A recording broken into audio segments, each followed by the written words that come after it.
Everyone harbors one or two secrets they'd rather keep hidden. I'm no exception. Back in the day, I was quite the wild child. Losing my parents at 15, I quickly went astray and joined a gang of troublemakers. Thanks to my dad's insistence on teaching me wrestling since childhood, I gained a reputation for overwhelming strength, surpassing even the boys. However, my life in that world came to an end after meeting a certain person. But living such a life inevitably accumulates lingering issues. Now, at 35, my name is Nancy. I live as an ordinary housewife, working at a local supermarket. With my light makeup and quiet demeanor, no one would guess that I once wore flashy makeup and rode around on motorcycles. Yes, I was a member of a delinquent group and even the leader of a ladies' gang. But then I met my husband, Joshua, and everything changed. It all started 10 years ago during a clash with a rival gang when Joshua unexpectedly intervened. That gang used to start fights at every gathering, and one day, a particularly fierce brawl broke out. Joshua joined in to save his brother, a member of the rival gang. As members of both groups fell, Joshua and I were the last ones standing. I even remember Joshua laughing at his mistake, realizing his brother wasn't even there. His dignified appearance somehow struck me, and I found myself speaking to him. "Hey, you're pretty cool. I mean, really, looking like this, you must have some strange tastes. Were you calling out for someone named No? Did you find him?" I asked. "No, it turns out my brother wasn't here," he replied. That's how our slow, private conversation began. Joshua's brother, it seems, was an irredeemable delinquent. Joshua had even taken up boxing to try to reform him. He admitted he couldn't stand to ignore wrongdoing.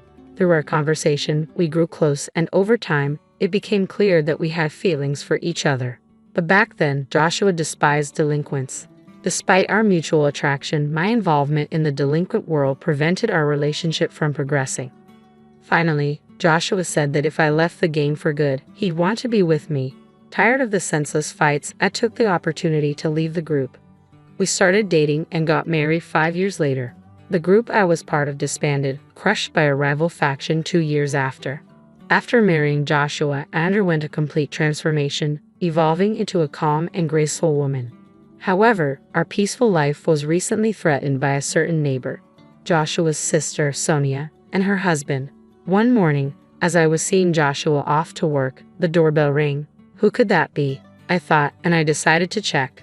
The next moment, Joshua looked surprised. "It's Sonia," he mentioned, referring to his sister, whom I had met once at a family dinner. "Hey, Joshua, we've moved next door starting today. Please take care of us." "Hello, I'm Tony, Sonia's husband. Well, looking forward to your cooperation," they both greeted, starting off with a disrespectful attitude. But since Sonia was Joshua's sister, I couldn't be too confrontational. We got along well with the in-laws, so I didn't want to cause unnecessary trouble. However, it turned out that Tony was the person who lured Joshua's brother, Noah, into the delinquent world. They both went to the same high school and were a year junior to Joshua. Joshua turned 34 this year, so they must be 33. Sonia, 3 years younger than Joshua, should be 31. "Too bad about your brother, huh, Tony?" Sonia remarked. "I don't care about Noah anymore, even you, Joshua," she continued. Joshua was visibly angry. His brother had passed away due to a fight. Joshua's brother and sister apparently never got along well. Sonia felt neglected in favor of her brother and developed a rivalry, which eventually extended to Joshua as well. Joshua once mentioned how difficult it was to deal with his sister, preferring to focus only on his brother. Like me, Sonia was also a former member of a delinquent group. Unlike her, Noah was forcibly recruited by Tony. Seeing his siblings' transformation, Joshua probably grew even stronger in his sense of justice. As the three of them glared at each other, I spoke up from behind Joshua. "Joshua, you need to leave for work soon." He snapped out of his reverie. "Oh, right, running away," he muttered, remembering his responsibilities. "I haven't forgotten that you laid hands on me. That was because you attacked Noah. All right, both of you, enough. We're done here." Sonia's words cut through the tension. Joshua left for work, the conflict still unresolved. At the same time, the bell tolling the start of Sonia and her husband's harassment began. An hour after Joshua left for work, the doorbell rang, but when I checked, no one was there. An hour later, there was a loud noise at the entrance, as if something was violently placed there. When I looked, there was a heap of cardboard boxes dumped in front of the door. What's this about? I muttered to myself, but no one was around. So, I decided to ignore it and went back inside. Then, I heard a small popping sound from the balcony. I hurried over and found 3 broken eggs. We live in an apartment on the corner, next to the room Sonia just moved into. This meant the harassment likely came from Sonia's room, as there are no neighbors on one side and it's too high for someone from below. Anger rising, I confronted my next-door neighbors. "Hey, is that you? What do you want, showing up like this?" I demanded. Sonia greeted me with an irritable demeanor. "Is this your idea of a prank, throwing eggs on our balcony?" It had to be Sonia or her husband. The angle only made sense from Sonia's balcony. But Sonia glared at me, replying, "What? Don't be absurd, lady. You got proof we did it. Make false accusations and I'll call the cops." Despite being a former gang member, her reliance on the police in such a situation seemed second-rate to me. "I have no proof, but the way the eggs are scattered, they could only come from your balcony," I asserted, frustration evident in my voice. I struggled to remain calm, but Sonia kept glaring and arguing back. "Proof? That's weak," she scoffed. Then Tony chimed in. Hey, just because you're Joshua's wife doesn't mean you'll get any special treatment." If Sonia was second-rate, Tony's words were no better. He might have thought he was intimidating, but to me, it was not frightening at all. I could feel my old self stirring, but I didn't want to revert to my past. So I played the role of a meek, unassuming woman and said quietly, "Please don't raise your voice." Inwardly, I wanted to deliver a roundhouse kick right then and there to snap that foolish neck. But having reformed after meeting Joshua, I didn't want to throw away all my efforts for something like this. Seeing my reaction, they both burst into laughter in front of me. "Aha, so you're Joshua's wife. I thought you'd be something special, but you're just a dull woman," Sonia sneered. "Weak. Tony was giving you too much credit. At the family dinner, you seemed like a real introvert." Holding back my rising anger, I was told, "Go on, leave," and the door was closed on me. I stood there, staring at the closed door, feeling a mix of frustration and disappointment. I pondered telling Joshua, but I knew that even if he spoke to Sonia, they'd just feign ignorance. It would only result in more harassment and frustration for me, so I decided against it. The next day and the day following, the harassment from Sonia and her husband continued. It always began after Joshua left for work. "Who dumped this garbage at our doorstep? It must be those two," I muttered to myself as I prepared to leave for work at the supermarket. The door got stuck halfway, blocked by a bag of garbage. I reluctantly took it to the disposal area and then headed to work. 5 hours later, I returned home to find something unbelievable. There was a cardboard box in front of the door, arranged like a table. On either side of the box, lit candles were placed, and in the center, a vase with flowers was set on the door. Above, a photo of me, taken who knows when, was stuck. They were mocking me as if I was deceased. Furious, I was about to kick the cardboard away when Joshua called from behind. Startled, I turned around to find Joshua, who had come home from work. "You're an hour early," I exclaimed. "I got off work early today. What's all this?" Joshua was also surprised at the sight in front of the door. We quickly cleaned up the cardboard and candles from the shared hallway and went inside. There, I told Joshua everything that had happened. "It's likely Sonia and her husband, but we don't have any proof. So even if we confront them, they'll just deny it," I explained. After a moment of thought, Joshua had an idea. "Let's buy cameras, one for the balcony and one for the entrance, especially hidden well at the entrance," he suggested. I agreed with Joshua's suggestion. There was a limit to how much more we could endure. We immediately purchased cameras online and had them delivered to Joshua's workplace to avoid suspicion. For now, we'll just have to endure until the cameras arrive. Then we can retaliate with evidence. "Understood," Joshua said firmly. So, I bore the harassment from Sonia's house for the next couple of days. For most people, endurance means being unable to fight back due to lack of strength or fear. But for me, it was different. I was holding back the urge to retaliate in a world where using force was permissible. I would have already intervened with those two if I could, but not being able to act on it was incredibly frustrating. 3 days later, Joshua came home with the cameras. "Any trouble since?" he asked. "The usual. Today they even threw a fish head onto the balcony," I replied. Let's set up the cameras right away. Put one behind the air conditioning unit on the balcony, aiming at Sonia's balcony. We'll hide another near the fire extinguisher by the entrance. The day after installing the cameras, Sonia's antics started again as Joshua left for work. I monitored everything through a recording app. Sure enough, the two of them began their antics. I silently observed and left for work when it was time. 2 hours into my shift at the supermarket, Sonia lined up at my register. Well, if it isn't my sister-in-law, she said with a tone that made it clear she knew it was me, her demeanor dripping with condescension. I silently scanned the items as Sonia continued. Aren't you a bit cold for a cashier? Shouldn't you be more hospitable? Come on, give me a discount on this. Other customers lined up behind Sonia, watching our interaction with concerned expressions. Hey, I'm not a scarecrow, you know, a middle-aged man in line spoke up to Sonia. Can't you see she's uncomfortable? Sonia whirled around, glaring fiercely. Shut up. It's none of your business, she suddenly yelled at him. The man seemed completely deflated by Sonia's outbursts and quietly left the line. I then addressed Sonia for the first time. Ma'am, if you continue to behave inappropriately, I'll have to call security. I spoke in a calm but icy tone, perhaps mindful of the others watching. Sonia retorted, Geez, it's just a joke. So disappointing, and left the store, abandoning her items halfway through the transaction. The other customers stared in astonishment. My anger was just about to boil over when I returned home after work. There was a notice on the door. Useless cashier. That was it. I couldn't take it anymore. I ripped off the note in frustration and waited anxiously for Joshua to return. After Joshua got home, we reviewed the footage from the cameras. It clearly recorded Sonia and her husband's misdeeds. Now we can fight back. All right, let's go now. Anger filled Joshua's eyes. When we rang Sonia's doorbell, Tony answered. You two again. What do you want this time? Sonia appeared behind them. What do you want, Joshua? The two of them asked lazily. We finally began our counterattack. You two. As I started to speak, Joshua stopped me and stepped forward.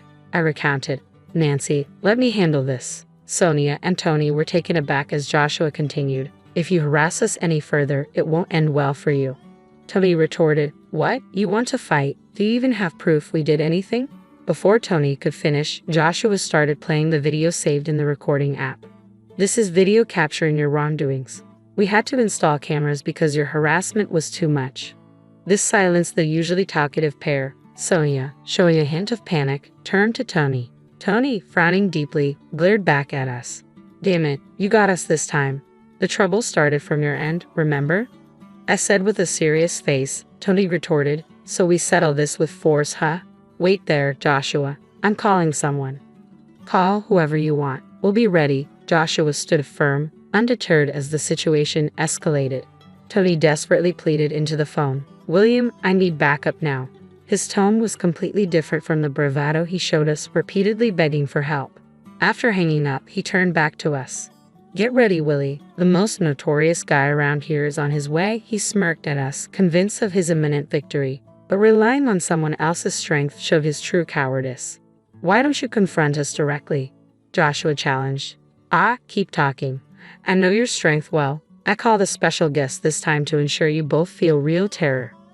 What a pitiful sight it was. No matter how much they threatened, neither Joshua nor I felt any fear. You must be too scared to even speak. The quiet and meek Nancy, right? Sonia taunted me with a condescending tone. 5 minutes later, the much bragged about William arrived. However, he looked surprised when he saw us. William, over here.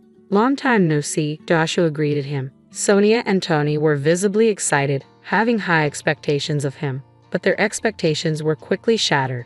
What's going on here? Indeed, long time no see, Will. My calling him left Sonia and Tony with puzzled expressions. Joshua also greeted him. It's been a while, Will. The couple looked even more confused by this interaction. Confused? Tony asked. What's this? How do you know William? As Tony spoke with sweat on his forehead, Will looked back and forth between us. I simply said to him, well, let's not do this, okay? Hearing this, an angry Tony retorted, don't joke around, William. Please do something. Sonia and Tony were frantic, unable to grasp the situation. But then Will addressed them. Hey, don't tell me you mess with Nancy. His question left the couple momentarily stunned. So what if we did? Tony answered hesitantly. Furious, Will shouted, "Idiots! Don't you know who you're messing with?" His rebuke left them standing frozen. They clearly had no idea what was going on. Seeing this, I turned to Joshua and said, "Hey, Joshua, can I reverted to my old self from 15 years ago, just for now?"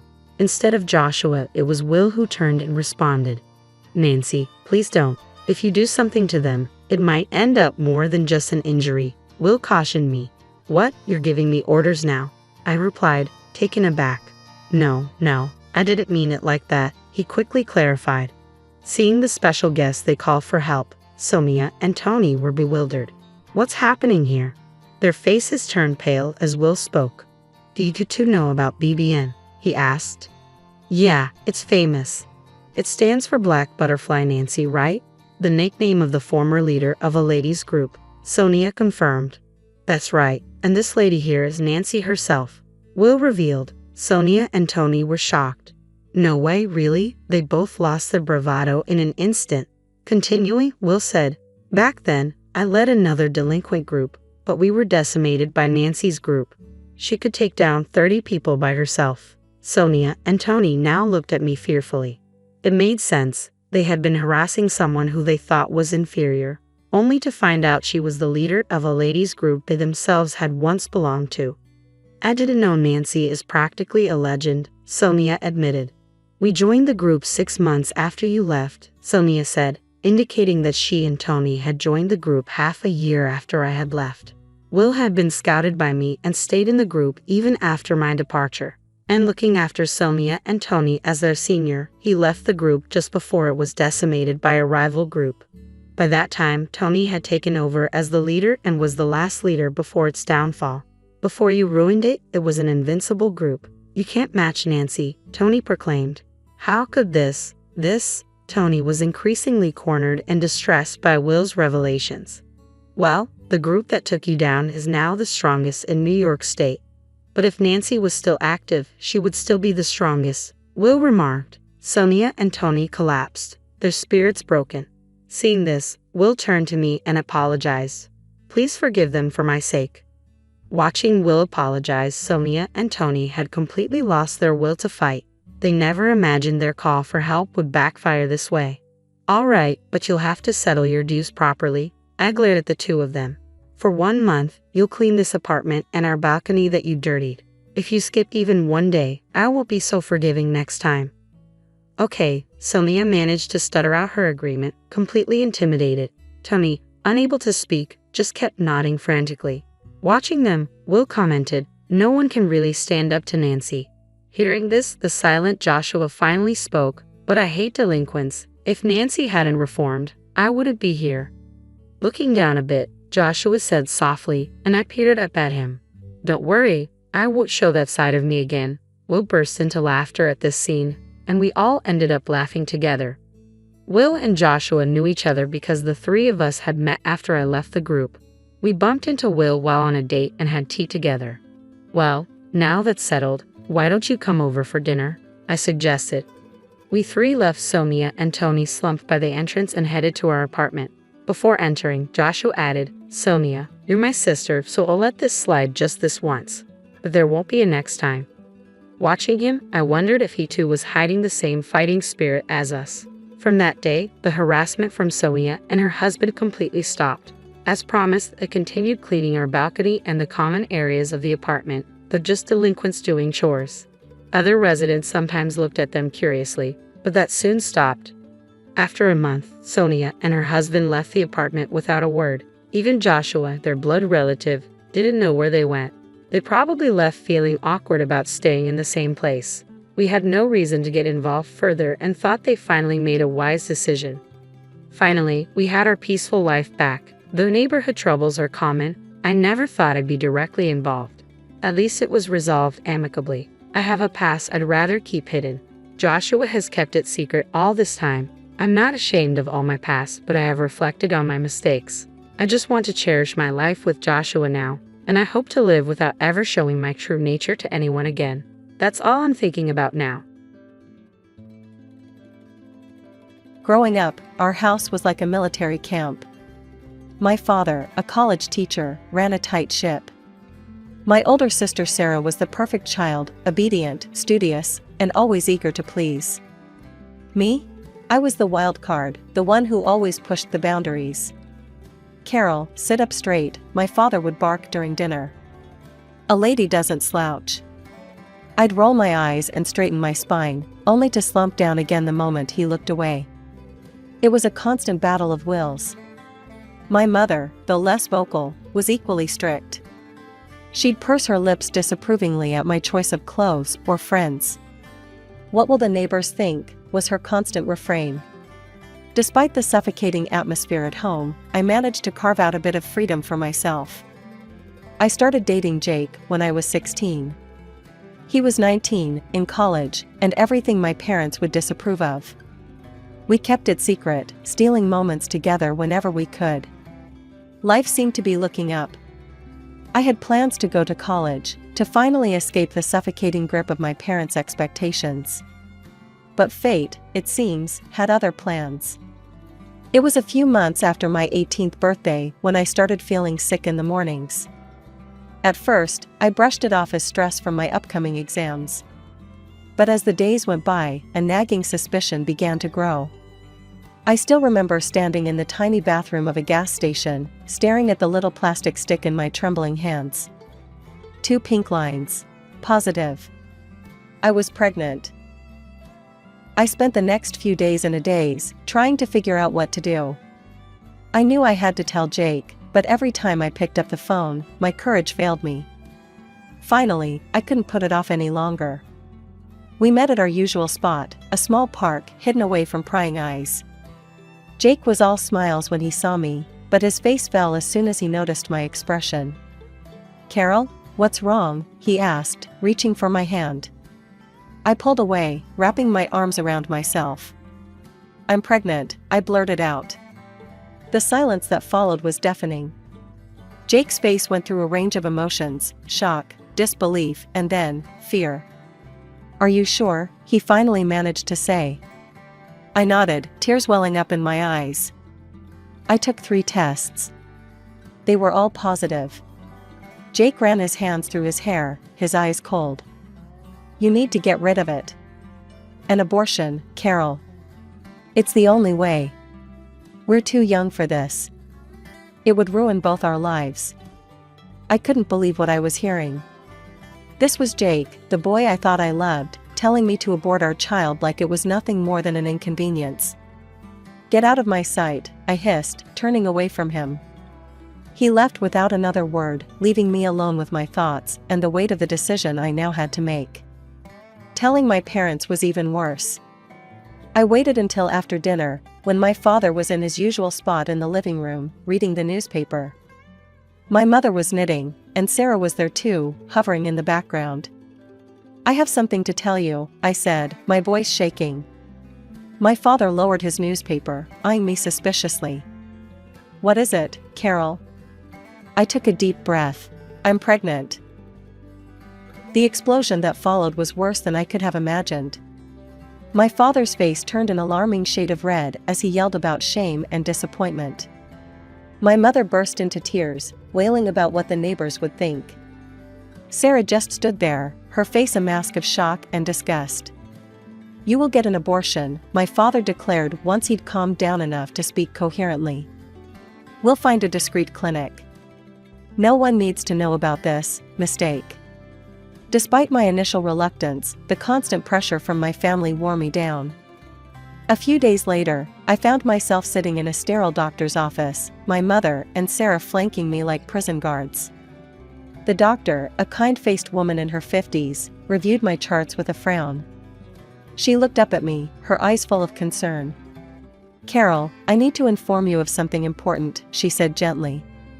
"Given your medical history and certain risk factors, if you proceed with an abortion, there's a high likelihood that you may never be able to have children again." The words hit me like a ton of bricks. Never have children again? The choice suddenly became crystal clear. "No," I said, my voice stronger than I expected. "I'm not doing it. I'm keeping this baby." My mother gasped. Sarah rolled her eyes. But I stood firm.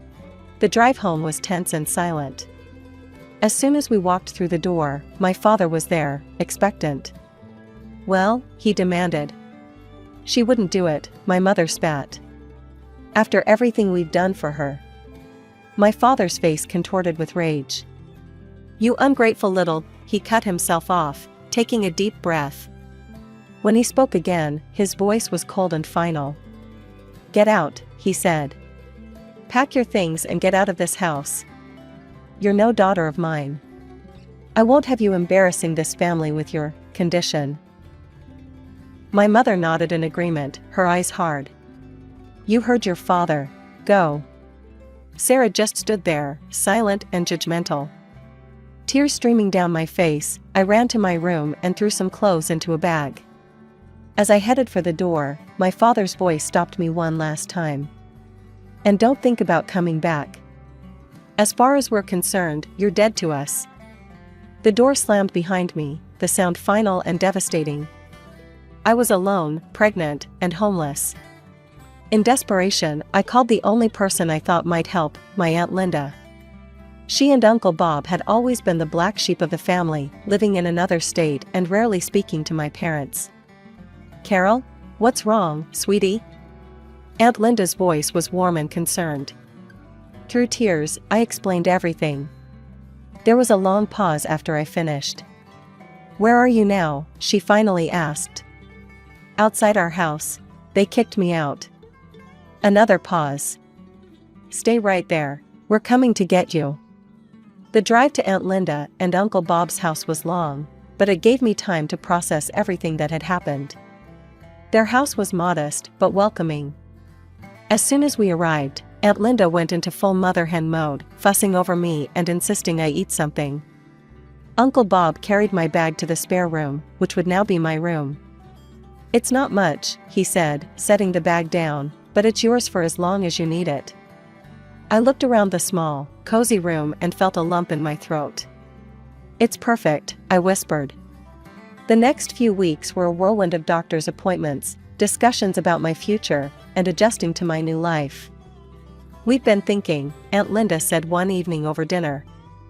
"We want to help you continue your education." I looked up from my plate, surprised. "What do you mean?" Uncle Bob leaned forward. "We've set aside some money over the years.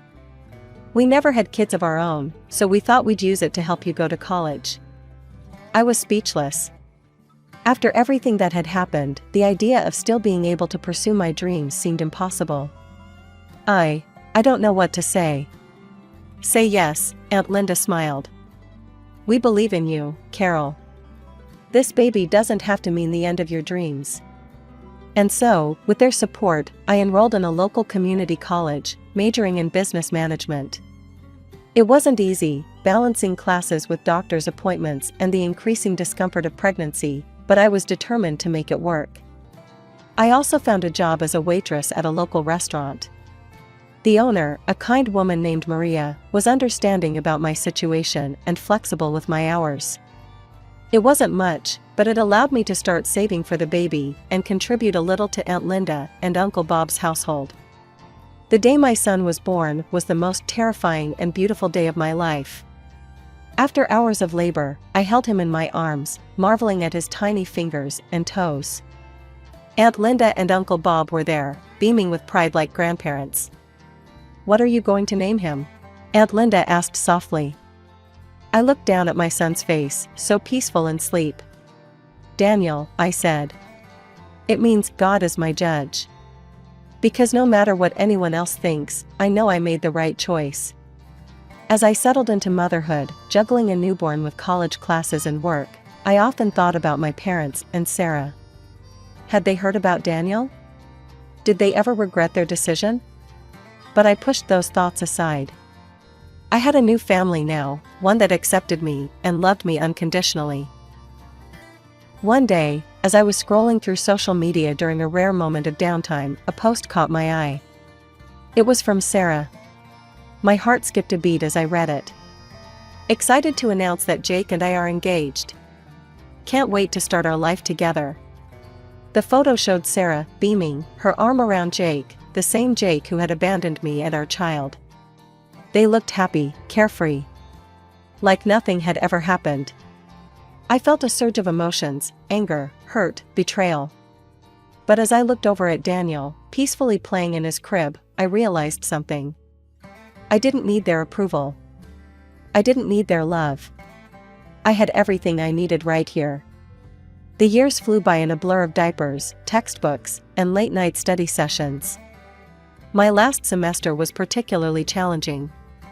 I was taking extra classes to graduate on time, still working at the restaurant, and chasing after an energetic 3-year-old. Graduation day was a whirlwind of emotions. As I stood in line, waiting to receive my diploma, I scanned the crowd. Aunt Linda and Uncle Bob were there, of course, beaming with pride. Daniel sat on Uncle Bob's shoulders, waving excitedly every time he caught my eye. The real surprise came at the graduation party Aunt Linda and Uncle Bob threw for me. As we were celebrating, Maria, my boss from the restaurant, pulled me aside. "Carol, I have a proposition for you," she said, her eyes twinkling. "I'm looking for a new restaurant manager, and I think you'd be perfect for the job." I was stunned. "Me? But I've only ever been a waitress." Maria waved her hand dismissively. "You've been much more than that. I've seen how you handle difficult customers, how you organize the staff, how you balanced work and school and motherhood. That's the kind of dedication and skill I need in a manager." It was a dream come true. A stable job with better pay and regular hours, exactly what I needed for Daniel and me to start our new life. The next few years were a whirlwind of positive changes. I threw myself into my new role at the restaurant, learning everything I could about management and business operations. Daniel started school, growing into a bright, curious boy who loved to read and play baseball. It was at one of Daniel's Little League games that I met Tom. He was there with his son, Michael, who was on the opposing team. We struck up a conversation, and I was immediately drawn to his kind eyes and easy laugh. "Single dad?" I asked, noticing he was alone. He nodded, a sad smile crossing his face. "Widower, actually. Michael's mom passed away when he was a baby." My heart went out to him. "I'm so sorry. It must be tough." "It is," he admitted. "But we manage. How about you? Single mom?" I laughed. "Is it that obvious?" Our relationship developed slowly. We were both cautious, having been hurt before and with our children to consider. But as the months passed, I found myself falling for Tom. He was kind, patient, and Daniel adored him. A year after we met, Tom proposed. It wasn't a grand, theatrical gesture, just a quiet moment in his backyard, with our boys playing nearby. Our wedding was small and intimate, just close friends and family. As I walked down the aisle, Daniel proudly by my side as the ring bearer, I caught Aunt Linda's eye. She was crying, but her smile was radiant. Life with Tom, Daniel, and Michael settled into a comfortable rhythm. And a couple of years after our wedding, we were blessed with another addition to our family. Our daughter, Emily, was born on a warm spring morning. As I held her in my arms, with Tom, Daniel, and Michael gathered around the hospital bed, I felt a sense of completeness I'd never experienced before. I loved all three of my children equally, Daniel and Emily, my biological children, and Michael, my stepson. They were all my kids, regardless of blood ties. One evening, as Aunt Linda was over helping with the kids, we were startled by a familiar voice coming from the TV. There, larger than life, were my parents. My father was standing at a podium, waving to a cheering crowd. The ticker at the bottom of the screen read, "John Williams announces candidacy for mayor." I felt my heart stop. It had been years since I'd seen my parents, even if only on a screen. My father looked older, his hair grayer, but his eyes still held that stern, determined look I remembered so well. As we watched him speak about family values and moral integrity, Aunt Linda's face contorted with anger. "Hypocrites," she spat, her voice trembling with rage. I turned to her, shocked by her outburst. "Aunt Linda?" She took a deep breath, her eyes never leaving the screen. "There's something you need to know, Carol. Something they've hidden for years." What she told me next shook me to my core. Many years ago, before Sarah and I were born, my parents had their first child, a boy. But he was born with severe physical defects, without legs. Instead of embracing their child, they left him at the hospital, afraid he would embarrass them. I felt a whirlwind of emotions: shock, anger, disbelief, and a profound sadness for the brother I never knew. "Why didn't you tell me before?" I asked. Aunt Linda's eyes filled with tears. "I'm sorry, Carol. I should have. But after what they did to you, I didn't want to add to your pain."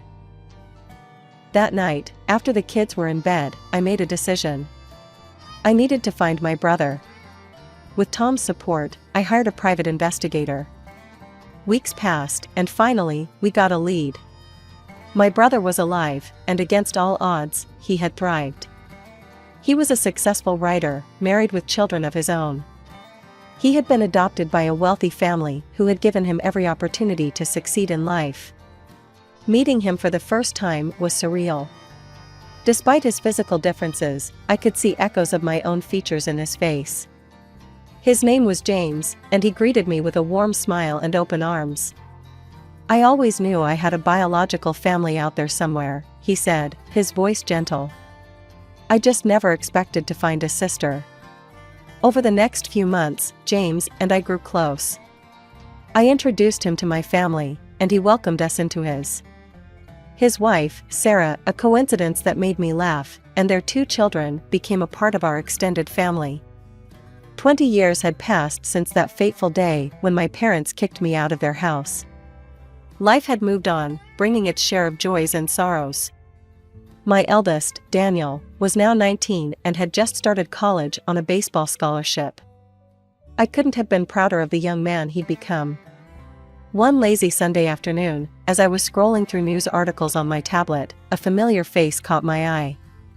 It was my father, looking older but still carrying that air of self-importance I remembered so well.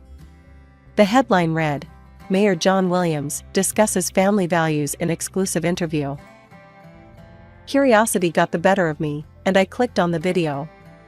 For a few minutes, I listened to my father espouse the importance of family, integrity, and moral values.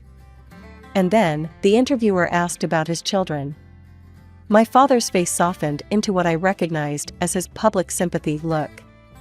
"I have one daughter, Sarah. She's the light of our lives. Tragically, we lost 2 of our children. The pain never really goes away, but it's made our family stronger." For days, I seethed with a quiet rage. How dare they? How dare they erase me, erase James, and paint themselves as tragic, sympathetic figures? Then, almost as if fate was intervening, James called. "Carol, guess what? I'm doing a book signing in our hometown next week. It would mean the world to me if you could come." "I wouldn't miss it for the world," I told James, a plan already forming in my mind. The following week, I found myself back in the city of my childhood. As I walked the familiar streets, memories flooded back, some good, many painful. I pushed them aside, focusing on what I needed to do. The book signing was being held in the grand ballroom of the city's most prestigious hotel. As I entered, I saw that James hadn't exaggerated, it seemed like half the town was there. Local celebrities, business leaders, and politicians all mingled, waiting for the event to begin. And there, in the front row, sat my parents and Sarah.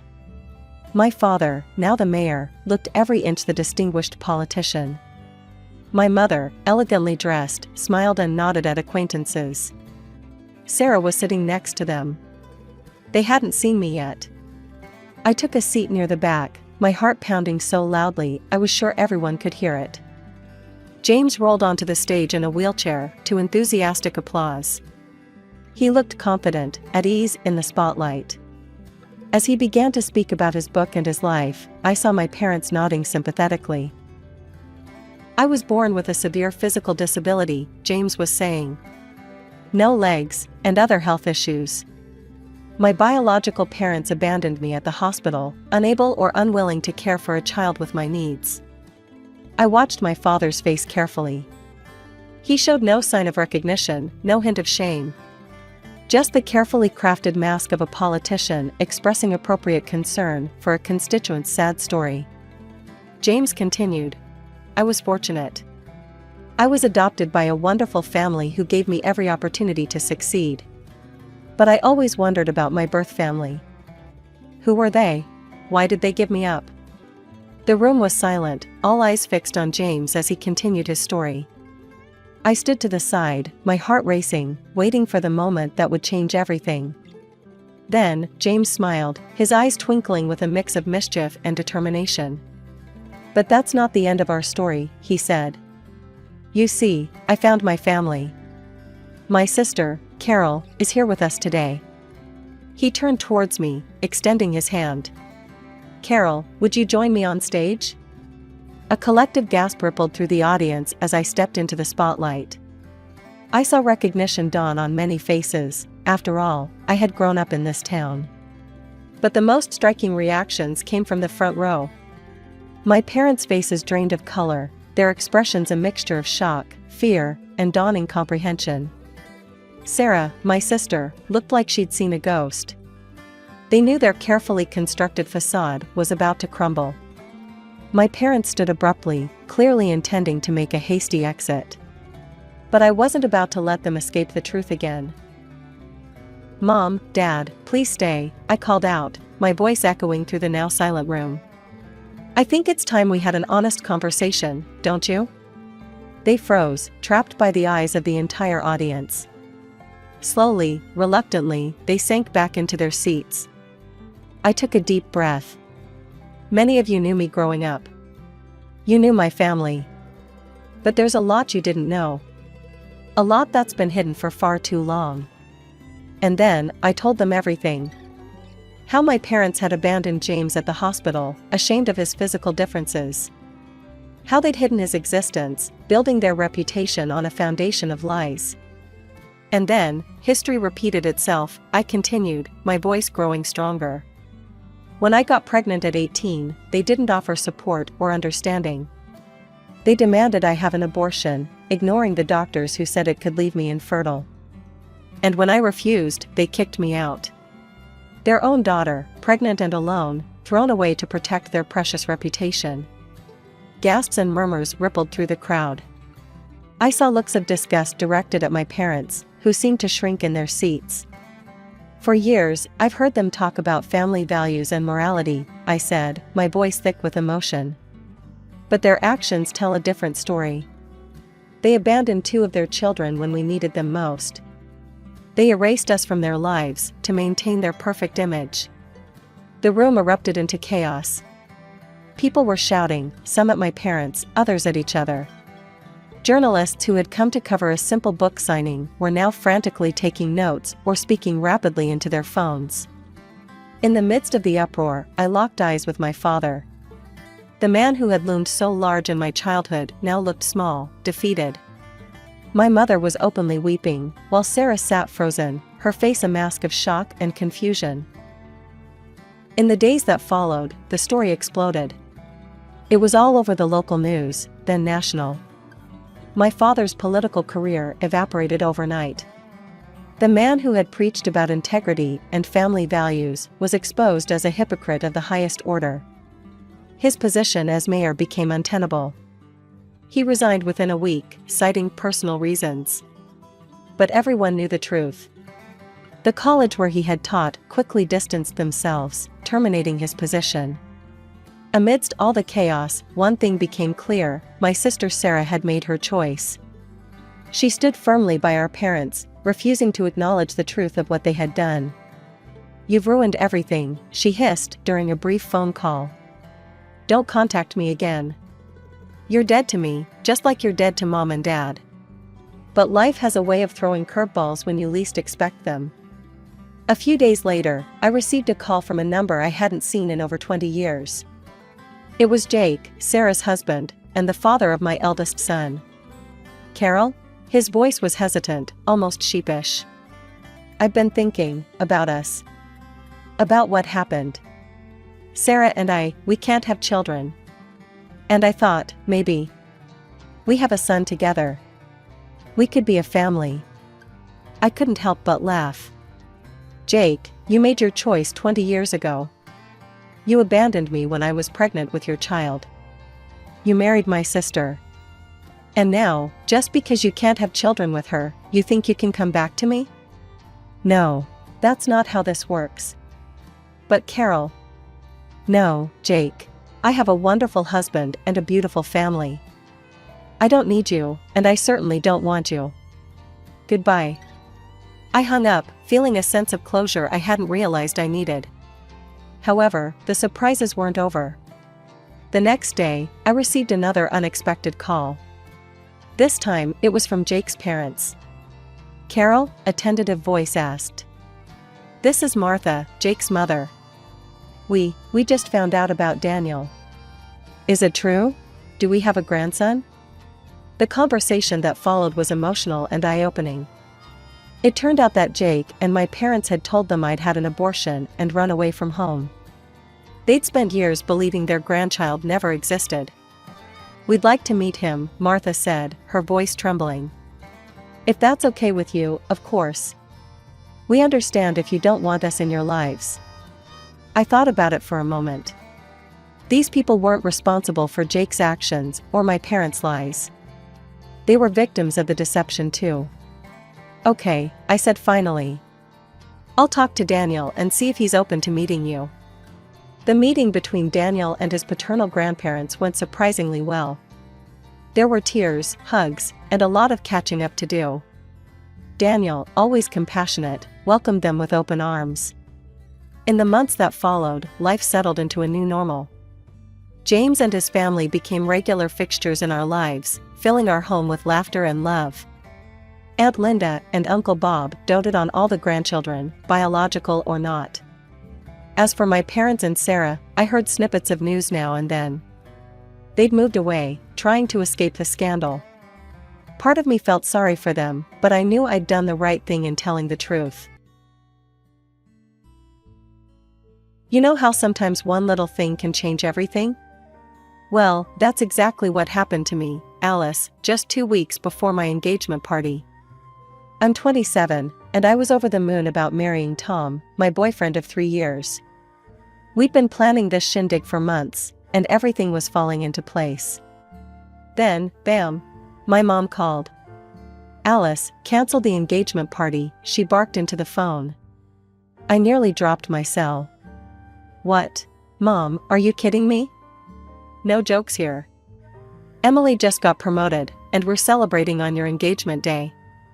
Emily's my little sister, 3 years younger, and always been Mom and Dad's golden girl.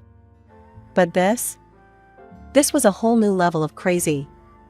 Mom, come on. I've been planning this for ages. I'm not canceling because Emily got a pat on the back at work, I said, trying not to lose it. Don't be selfish, Alice. This is big for your sister. Same guests, different party. Just reschedule. I felt my blood boiling. No way, Mom. This is my engagement we're talking about. I'm not canceling. End of story. She started screeching then, her voice so high it made me wince. I didn't even bother listening. I just hung up. Sitting there, staring at my phone, all these childhood memories came flooding back. It was always like this, Emily first, me, whenever. I remembered my sweet 16. Mom and Dad totally forgot until Grandma called to wish me happy birthday. They scrambled to throw together some lame celebration, a grocery store cake and a gift card. Talk about pathetic, especially compared to the 3-day bash they'd thrown for Emily's 13th just a few months earlier. That's when Tom walked in. One look at my face and he knew something was up. Alice, what's wrong? He asked, plopping down next to me. I spilled everything, the call, Mom's demands, the memories. He listened, his face getting darker with every word. That's bull, he said when I finished. We're not canceling anything. I nodded, so grateful for his support. I know. It's just, why can't they ever put me first? Just once. Because they're idiots, Tom said firmly. But I put you first. Always. I looked up at him, managing a small smile. I know. That's why I'm marrying you, dummy. We spent the rest of the night going over our plans, making sure everything was perfect. As I drifted off to sleep, I tried to push thoughts of my family out of my head. This was my time, my moment. I wasn't going to let them mess it up. The next morning, I woke up determined to forget about Mom's crazy call and focus on the party. I had a million things to do, invites to send, decorations to sort out, you name it. Then my phone pinged. It was my cousin Rachel. Hey Alice, everything okay with you and Tom? Heard you guys split up. I stared at my phone, totally confused. Where'd she get that idea? I typed back quick. What? No way. We're fine. Who told you that? Rachel's reply popped up. Weird. Aunt Linda said your mom told her the engagement was off. My stomach dropped like a stone. I called Rachel right away. What's going on? I asked as soon as she picked up. I don't know, Alice. Aunt Linda called last night. Said your mom told her you and Tom had this huge fight and called everything off. She said we should all go to Emily's promotion party instead. I felt like I'd been punched in the gut. Rachel, that's all lies. We're still engaged, the party's still on. Mom wanted me to cancel for Emily's thing, but I said no way. There was a pause. Oh, crap. Alice, I'm so sorry. I had no idea. I spent the next hour on the phone with Rachel, piecing together what happened. Turns out, my mom had gone behind my back to cancel my engagement party. She'd called every single relative on the guest list, spinning this wild story about Tom and me breaking up, and redirected them all to Emily's promotion party. I took a deep breath, trying to calm down. I'm gonna fix this mess. Can you help spread the word that the engagement's still on? Of course, Rachel replied without missing a beat. I'll start calling people right now. After hanging up, I just sat on my couch, trying to wrap my head around it all. My own mother had tried to sabotage my engagement party. It was almost too crazy to believe. Tom found me there an hour later when he got home from work. One look at my face and he knew something was up. I told him everything, Mom's calls, the lies, the whole Emily party redirect. With each word, I could see the anger building in his eyes. That's it, he said when I finished. We're cutting them off. All of them. Your parents, Emily, the whole bunch. I knew he was right, but the thought of cutting off my family scared me. Who would I be without them? Even if they treated me like dirt, they were still my family. Let's focus on fixing this first, I said. We need to let everyone know the engagement's still on. Tom nodded, his jaw set. Okay, where do we start? We spent the rest of the night in damage control mode, sending emails, making calls, posting on social media. I wrote this long message explaining everything and sent it to everyone on our guest list. It was exhausting and humiliating, having to explain over and over that no, Tom and I hadn't broken up, and yes, the engagement party was still happening. By the time we finished, it was way past midnight. My voice was shot from all the talking, and my eyes burned from staring at screens. We did it, Tom said, pulling me into a hug. It's gonna be okay. I wanted to believe him, but I couldn't shake the feeling that this was just the beginning. Mom's betrayal had opened up old wounds.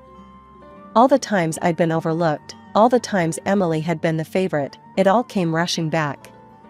The next day, I decided to visit Aunt Marge. She's Dad's sister and has always been pretty nice to me. I figured I'd invite her to the engagement party in person and clear up any confusion. When I got to her place, I heard voices coming from the living room. I was about to shout hello when I caught a snippet of conversation that made me freeze. Can't believe Alice would do such a thing, Aunt Marge was saying. Canceling her own engagement party to spite her sister. So childish. My heart sank. It was a new lie from my family, voiced in order to interrupt the previous fake. I was about to storm in and set things straight when another voice chimed in. I know, right? Poor Emily must be crushed. After all that hard work to get promoted, and now Alice is trying to steal her thunder. I recognized that voice. It was my cousin Sarah. I always thought we were close, but there she was, gossiping about me behind my back. I couldn't take it anymore. I stepped into the room. "Is that what you really think of me?" Both women jumped like they'd seen a ghost. Aunt Marge recovered first, plastering on a fake smile. "Alice, sweetie, we didn't hear you come in." "Obviously," I said, my voice ice cold. "I came to invite you to my engagement party, but seems like you've already made up your minds about me." Sarah at least had the decency to look ashamed. "Alice, we didn't mean." "Save it," I cut her off. "I want to know exactly what Mom told you." For the next hour, I listened as they spilled the beans on Mom's tall tale. According to her, I threw a fit when I heard about Emily's promotion, demanding she reschedule her celebration. When Emily said no, I supposedly canceled my own engagement party out of spite, saying I'd rather not get married at all than share the spotlight. It was something new, a new lie from my family. By the time they finished, I was shaking with anger. "None of that is true," I said, my voice trembling. "Mom called me and demanded I cancel my engagement party for Emily's celebration. I said no, and now she's spreading lies to sabotage me." I told them everything, the forgotten birthdays, the constant comparisons, years of feeling like I was never good enough. By the time I finished, both women were in tears. "Oh, Alice," Aunt Marge said, reaching for my hand. "We had no idea. We should have known better than to believe such crazy stories." I took a deep breath, trying to calm down. "Look, I appreciate the apology. But right now, I need your help. The engagement party is still on, and I need you to spread the word. Can you do that?" They both nodded eagerly, looking relieved to have a chance to make things right. As I left Aunt Marge's house, I felt all mixed up, angry at Mom's betrayal, hurt that my family so easily believed the worst about me, but also a tiny bit hopeful. At least some of the truth was out now. The big day arrived, and boy, was I a bundle of nerves as Tom and I walked up to the hall. I held my breath as we pushed open the doors, bracing myself for whatever mess we might find inside. Holy cow! I couldn't believe my eyes. The place was buzzing with people. Smiling faces turned to greet us, and this warm, fuzzy feeling washed over me. The room was packed with relatives, not just the ones we'd managed to reach yesterday, but faces I hadn't seen in ages. "I can't believe you all came," I said, my voice all choked up. Uncle Joe, Dad's brother, came up and gave Tom a hearty slap on the back. "Of course we came. Did you really think we'd miss this? Though I gotta say, those rumors about your canceled engagement sure spread like wildfire. Looks like they backfired big time." I laughed, feeling lighter than I had in weeks. "Guess they did." As Tom and I made our way through the crowd, soaking up all the congrats and well wishes, I couldn't help but notice Mom, Dad, and Emily were nowhere to be seen. No texts, no emails, not even a grudging "congrats." But surprisingly, their absence felt more like a relief than a letdown. Instead, I found myself gravitating towards Tom's parents, who were beaming at us with genuine pride and love. His mom hugged me tight, whispering, "We're so proud of you, Alice. You're already part of our family." The party was in full swing when suddenly, there was a commotion near the dance floor. I couldn't believe my eyes. There was my 80-year-old grandma in the middle, showing off what she called an incendiary dance of her youth. "Come on, you young uns," she called out, eyes twinkling mischievously. "Let me show you how we used to cut a rug back in my day." The crowd went wild as Grandma twirled and swayed, moving surprisingly well for her age. Soon, others joined in, and the dance floor turned into this amazing multi-generational dance-off. As I mingled with the guests, I couldn't help but overhear bits of gossip about all the family drama leading up to today. "Can you believe what Alice's mother tried to pull?" I heard Cousin Sarah say to another relative. "Trying to cancel her own daughter's engagement party for her other daughter's work thing? It's nuts." "I know," the other voice replied. "Poor Alice has always gotten the short end of the stick in that family." I'm glad she's finally standing up for herself. Instead of feeling embarrassed or upset by these chats, I felt validated. For once, my relatives were seeing the truth about my family dynamics, and they were on my side. As the night went on, I found myself feeling truly happy and celebrated, maybe for the first time ever. The absence of my immediate family, which I'd been so worried about, instead felt like this huge weight had been lifted off my shoulders. The day after our kick-ass engagement party, Tom and I were chilling on the couch, reliving the awesome moments from last night when my phone rang. My stomach did a flip when I saw it was Mom calling. Against my better judgment, I answered. "Hello? You ungrateful, nasty girl." Mom's voice screeched through the speaker. "How dare you?" I held the phone away from my ear, her angry rant clear even at arm's length.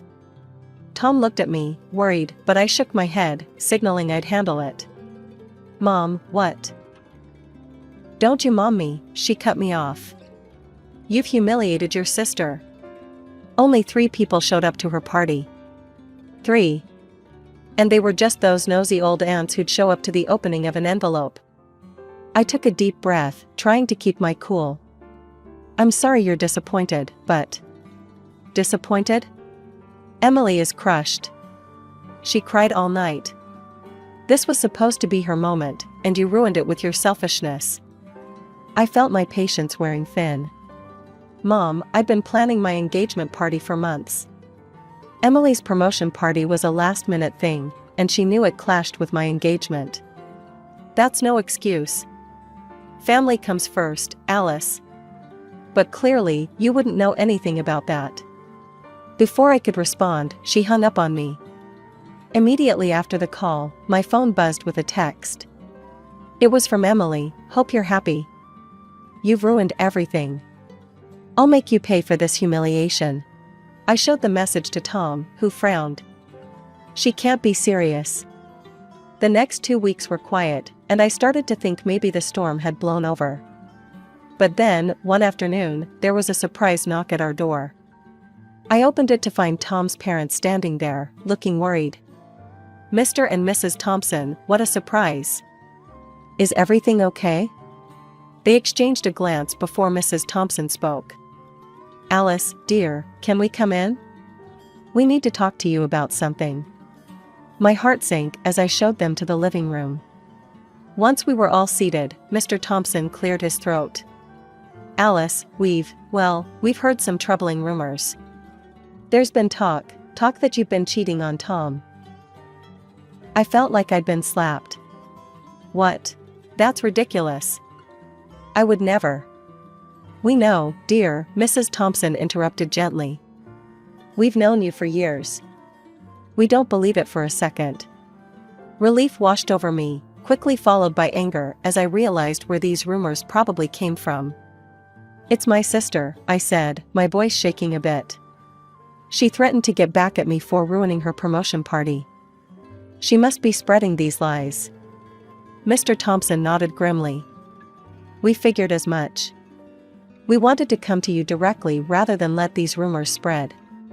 As they left, promising to help squash any rumors they heard, I felt all mixed up inside. I was touched by the Thompsons' support and trust in me, but I was also furious at Emily. How could she stoop so low? A few days after the drama with Tom's parents, I got a call from Grandma. Her voice, usually so cheery, sounded worried. "Alice, sweetie," she started. "I've heard about all this mess with your parents and Emily. Don't you think it's time to bury the hatchet?" I sighed, feeling the weight of her expectations. "Grandma, it's not that easy. They've really hurt me." "I know, honey, but they're family. Surely there's a way to patch things up." I could hear the plea in her voice, and it tugged at my heartstrings. Grandma had always been there for me, even when the rest of my family wasn't. I hated disappointing her. "What do you think I should do?" I asked, already dreading the answer. "Why don't you try reaching out? Make a peace offering. Show them you're willing to mend fences." I closed my eyes, torn between my love for Grandma and my need to protect myself. After a long moment, I sighed. Okay, Grandma. I'll try. For you. That evening, I stood on my parents' doorstep, heart pounding. As soon as I stepped inside, I knew this wasn't going to go well. Emily was there, her face like thunder. "So," she spat, "you think you can just waltz in here and throw me a pity party?" "That's not what I started," but she cut me off. "I don't need your handouts, Alice. Do you think that makes up for what you did? I should have had my party on your day. Then people would have actually shown up." I stared at her, shocked by the venom in her voice. "Emily, I'm trying to make things right." "Make things right?" she screeched. "You ruined everything. As usual, it's all about you." I looked to my parents, hoping for some support, but they just stood there, nodding along with Emily's tirade. "She's right, Alice," Mom said. "You've always been so selfish." I felt something snap inside me. Without a word, I turned and walked out, ignoring their calls behind me. I visited my grandma again. She greeted me with a hopeful smile. "How did it go, dear?" Instead of answering, I pulled out my phone. I recorded the conversation. "Grandma, I think you need to hear this." Her eyes widened in surprise, but she nodded. I hit play, and Emily's furious voice filled the room. As the recording played, I watched Grandma's face change from hope to shock, then to deep disappointment. When it finished, there was a long silence. Then, to my surprise, Grandma reached out and took my hand. "Oh, Alice," she said, her voice thick with emotion. "I'm so sorry. I had no idea it was this bad. I owe you an apology. I shouldn't have pushed you to reconcile." I felt tears prick my eyes. "It's okay, Grandma. You didn't know." She shook her head. "No, it's not okay. I should have believed you from the start. I wanted so badly for our family to be whole." We sat in silence for a while, both processing what had happened. Finally, Grandma spoke again. "Alice, dear, I want you to know something. Family isn't just about blood. It's about love, respect, and support. And from what I've seen and heard, Tom and his family give you that. Don't let anyone make you feel guilty for choosing your own happiness." The morning after my heart-to-heart with Grandma, I woke up to my phone buzzing like crazy. It was a barrage of angry texts from my parents. My heart sank as I read them, realizing Grandma must have spilled the beans about the recording. "How dare you record our private conversations?" Mom's message screamed. "You're nothing but a sneaky, ungrateful snitch." Dad's message wasn't any better. "I can't believe you'd stoop so low as to secretly record us and then play it for your grandmother. You betrayed this family for the last time." I felt like I'd been punched in the gut. Even when faced with proof of their own nasty behavior, they still found a way to make me the bad guy. This latest betrayal was the last straw. I was done with my toxic family. In the weeks that followed, I tried to focus on work and my life with Tom. But Emily, it seemed, had other plans. Her vindictiveness went into overdrive as she launched a full-on harassment campaign against me. It started with whispers at work. Colleagues would suddenly clam up when I walked into a room, only to start whispering again the moment I left. I soon found out Emily had been spreading nasty rumors about me, everything from calling me incompetent to telling outright lies about my personal life. Then came the anonymous messages on social media. Hateful comments popped up on my posts, each one nastier than the last. I couldn't prove it was Emily, but the tone and content left little doubt in my mind. But Emily's cruelty hit a new low when she tried to contact Tom. One evening, he came home looking troubled. "Alice, I got a weird call today," he said. "It was Emily. She tried to tell me you were cheating on me." I felt the blood drain from my face. "What? Tom, you know that's not true." He quickly reassured me. "Of course I know that." I shut her down right away. "But Alice, this is getting out of hand." I nodded, feeling a mix of anger and exhaustion. "I know. I just don't know how to make it stop." As it turned out, I didn't have to do anything. Emily's obsession with revenge started to bite her in the butt. Her work started to suffer as she spent more and more time plotting against me. Her colleagues noticed her weird behavior, the constant whispering, the long stretches spent on her phone instead of working. It wasn't long before her bosses took notice. I heard through the office grapevine that Emily had gotten an official warning for her declining performance. But even that didn't seem to stop her. Then, about a month into her harassment campaign, the news broke. Emily had been demoted. The irony wasn't lost on anyone. The very promotion she'd been so desperate to celebrate, the one that had kicked off this whole ugly mess, was now gone. After all the Emily drama died down, I threw myself into wedding planning like it was my job. We finally picked this gorgeous outdoor spot. Picture a fairy tale garden with this cute little gazebo where we'd say our I dos. As we stood there, imagining our big day, Tom gave my hand a squeeze. "You happy?" he asked softly. I looked up at him, feeling all warm and fuzzy inside. "Happier than I've ever been," I replied, and I meant it. With the venue locked down, we moved on to picking our wedding squad. I asked my ride-or-die friends, the ones who'd stuck by me through all the craziness, to be my bridesmaids.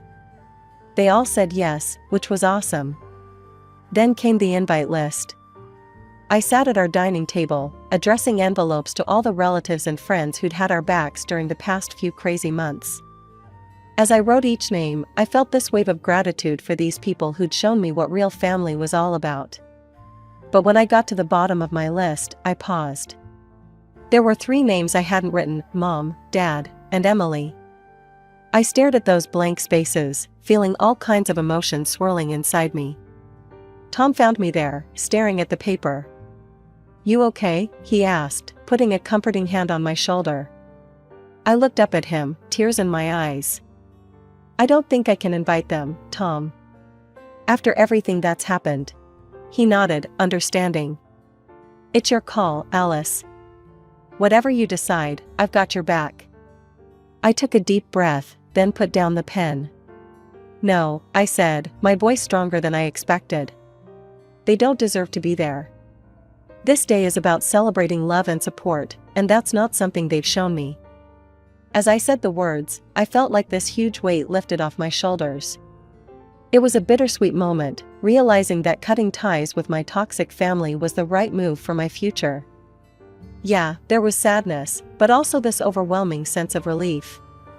The weeks flew by, and before I knew it, our wedding day was here. As I stood in front of the mirror in my bridal suite, fiddling with my veil, I was hit with this sense of peace I hadn't felt in years. As I walked down the aisle towards Tom, I saw the faces of those who'd stood by us. Tom's parents, beaming with pride, my grandma, dabbing at her eyes with a hanky, friends and relatives who'd chosen to support us despite all the family drama. These were my people, the ones who'd shown me what real love and support looked like. When I reached Tom, he took my hands in his eyes shining with love. As we said our vows, I felt this sense of rightness settle over me. This was where I belonged. At the reception, surrounded by laughter and joy, I had this big realization. My engagement party, all those months ago, wasn't just about celebrating our upcoming marriage. It was the first day of my new life, a life where I wasn't an outsider anymore, but the creator of my own happiness. As Tom and I swayed to our first dance as husband and wife, I rested my head on his shoulder, feeling truly at peace. The journey had been tough, yeah, but it had led me here, to a place of strength, wisdom, and genuine happiness. "I love you," Tom whispered in my ear. "I love you too," I replied, my heart full to bursting. In that moment, I knew that whatever life threw our way, we'd face it together. And for the first time in my life, I was excited about the future, not scared of it. This was my fresh start, and I was ready to dive in headfirst. My name is Erica, and I never thought I'd be caught up in a family drama that would change my life forever. At 29, I was living a pretty ordinary life in the city. For the past 5 years, I'd been working as a secretary at Global Tech, a big corporation downtown. It wasn't glamorous, but it paid the bills for my small rented apartment. Weekends were my escape. I'd throw myself into dance classes, losing myself in the rhythm and forgetting about the pile of paperwork waiting for me on Monday. It wasn't much, but it was my life, and I was content. Family, though? That was complicated. I had a younger sister, Emily, who'd always been the golden child. From the day she was born, our mother doted on her like she was made of spun sugar. Dad, well, he just fell in line with whatever Mom wanted. It was always Emily this and Emily that. I tried not to be bitter, but it was hard not to feel like a shadow in my own family.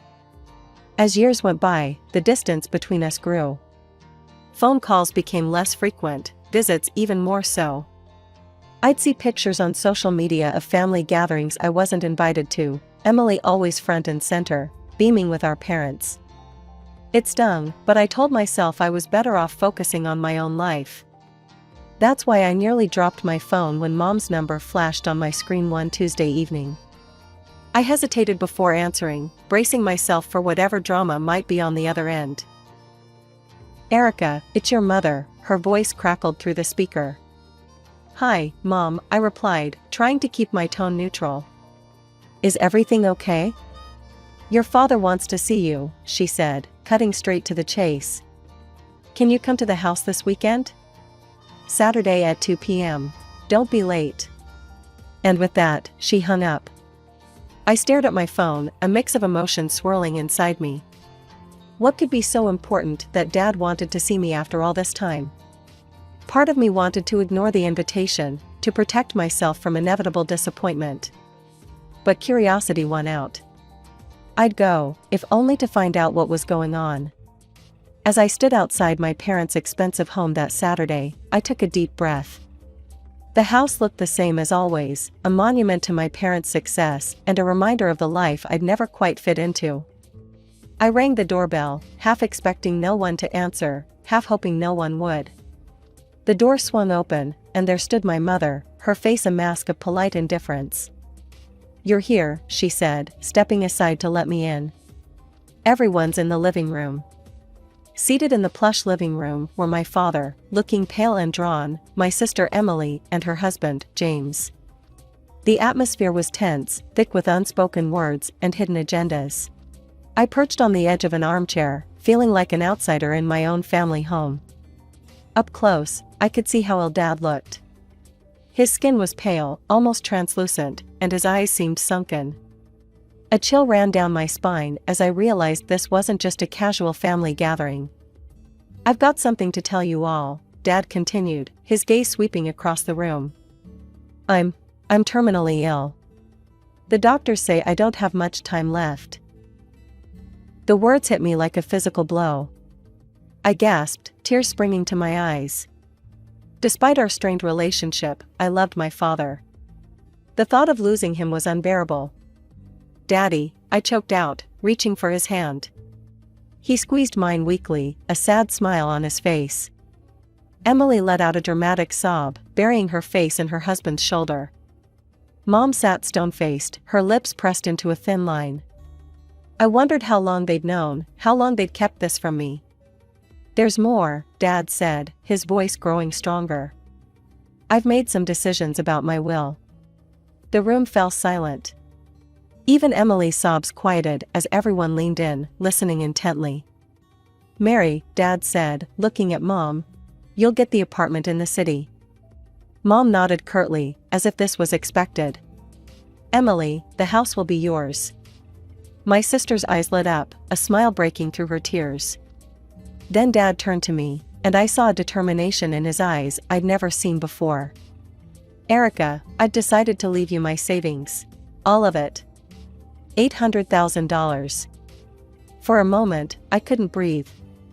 $800,000? It was more money than I'd ever dreamed of having. But more than that, it felt like acknowledgement, a way of making up for years of being overlooked.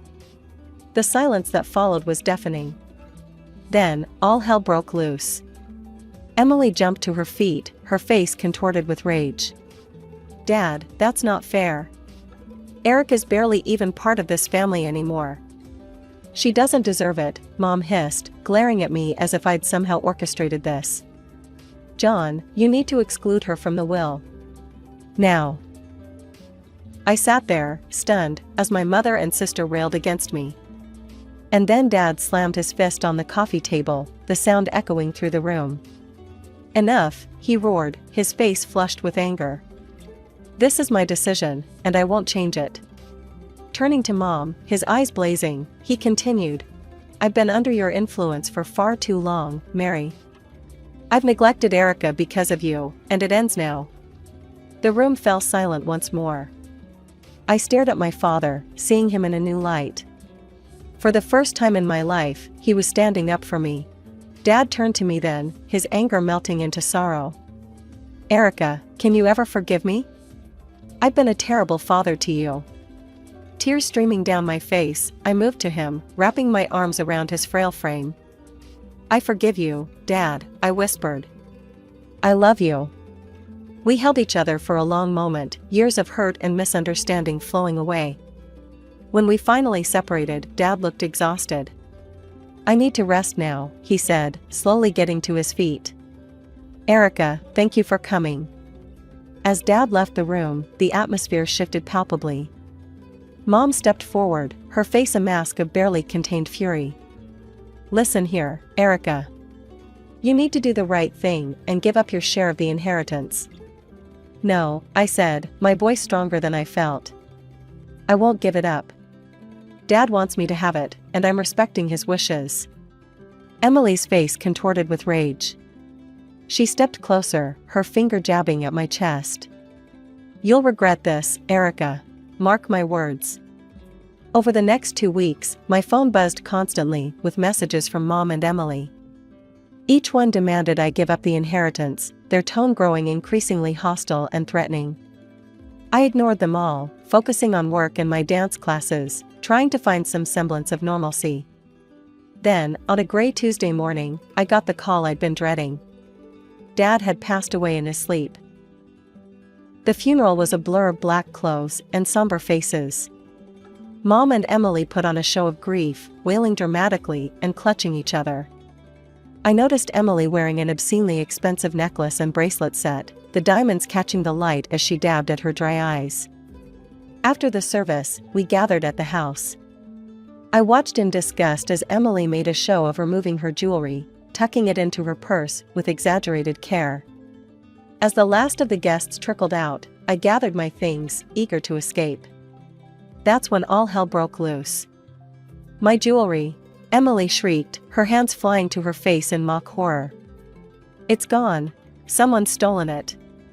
Mom's eyes locked onto me, her gaze accusing. Well. Isn't it convenient that the only person who's been here all day is the one who stands to gain so much? I felt the blood drain from my face as I realized what was happening.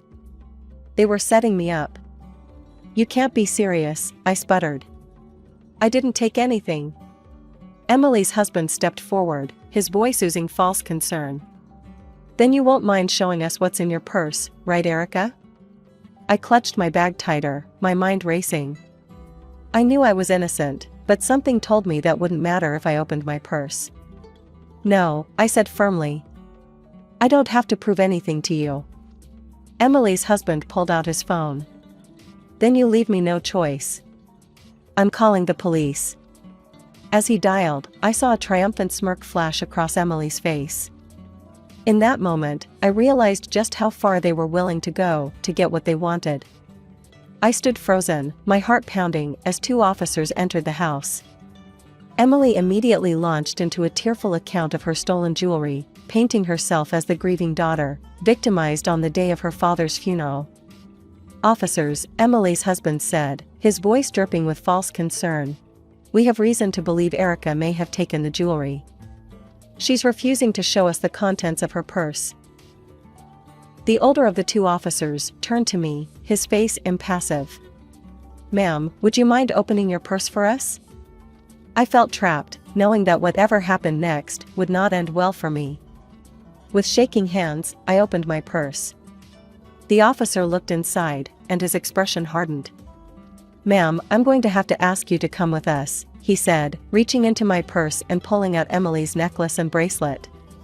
The world seemed to tilt on its axis. "This isn't possible," I stammered. "I didn't take these. I'm being set up."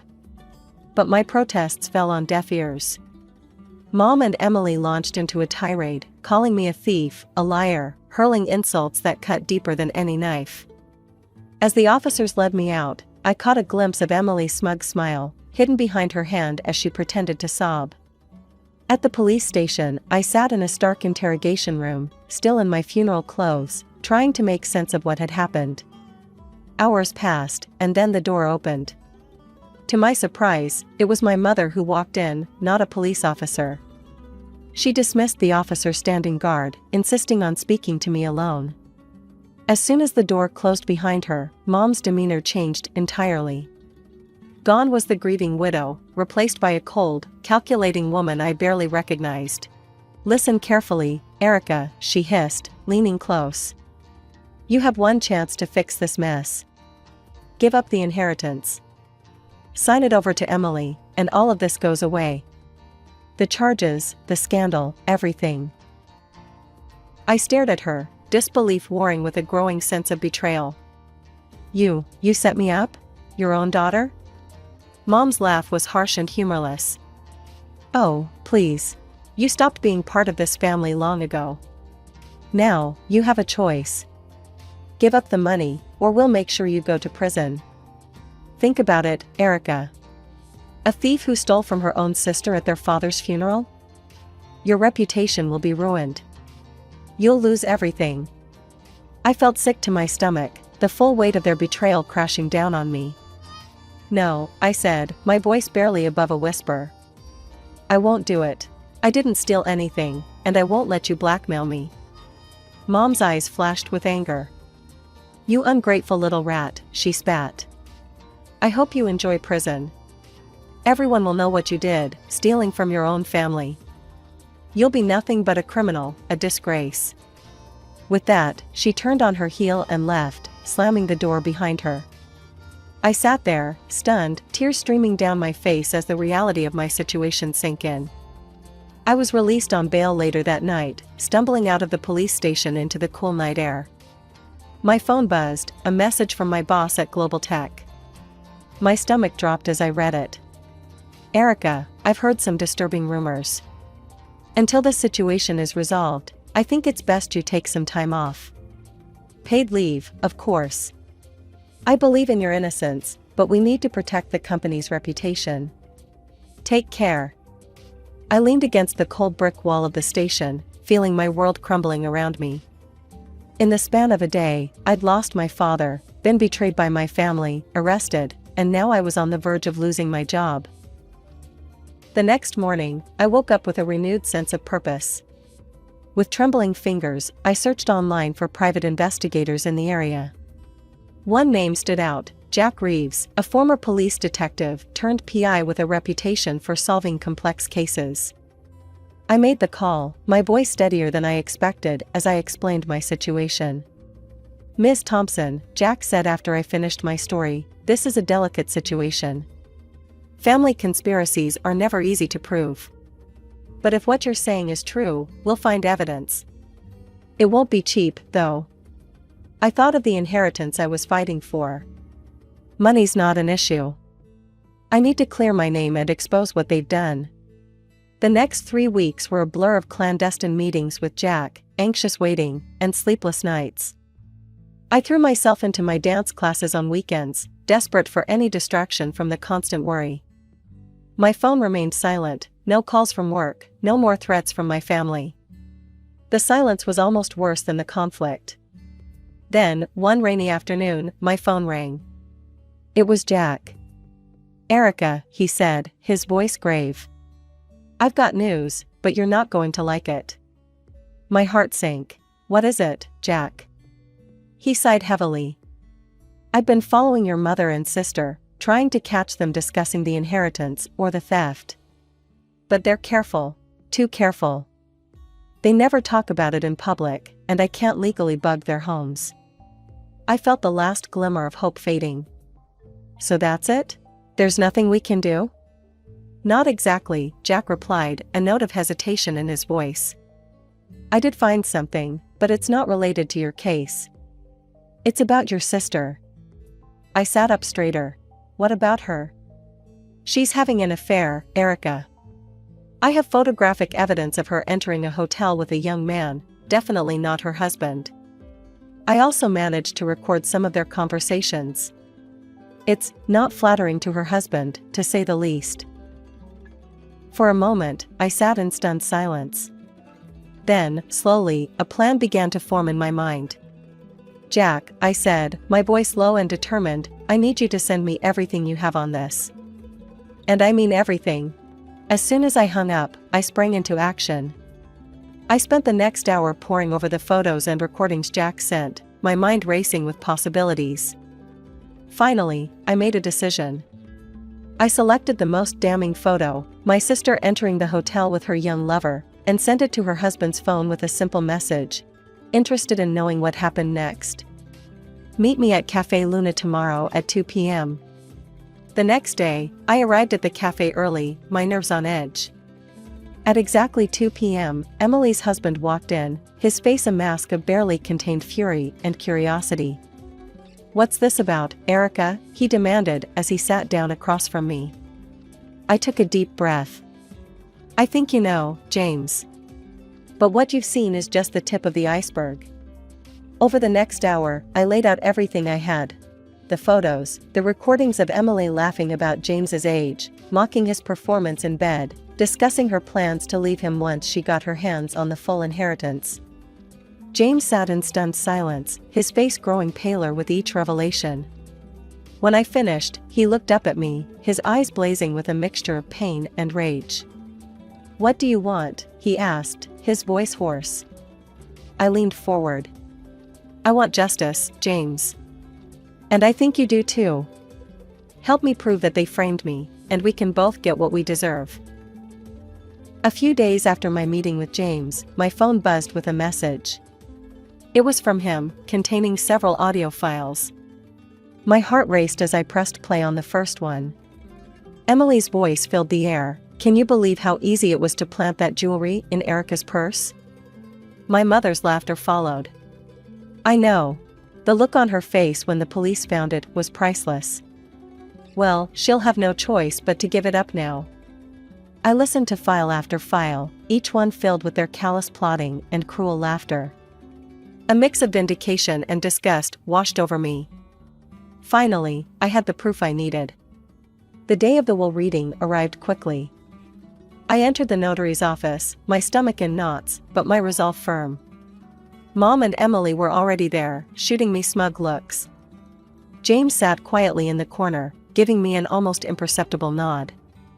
The notary, a thin man with wire-rimmed glasses, cleared his throat. Let's begin, he said, unfolding the document before him. He read through the will, detailing the distribution of assets, just as Dad had explained that day at the house. As he finished, I stood up. If I may, I said, my voice steadier than I felt, there's something I need to address before we conclude. Mom's eyes lit up, and she nodded approvingly. I'm glad you've finally come to your senses, Erica. I knew you'd make the right decision and give up the inheritance. Mom and Emily exchanged triumphant glances, their faces beaming with anticipation. But I was about to disappoint them. I'm afraid you've misunderstood, I said, pulling out my phone. I think you'll all want to hear this.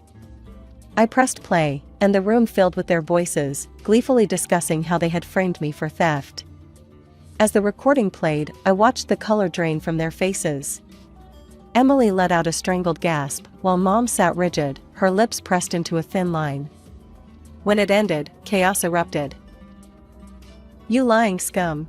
Emily screeched, lunging towards me. How dare you!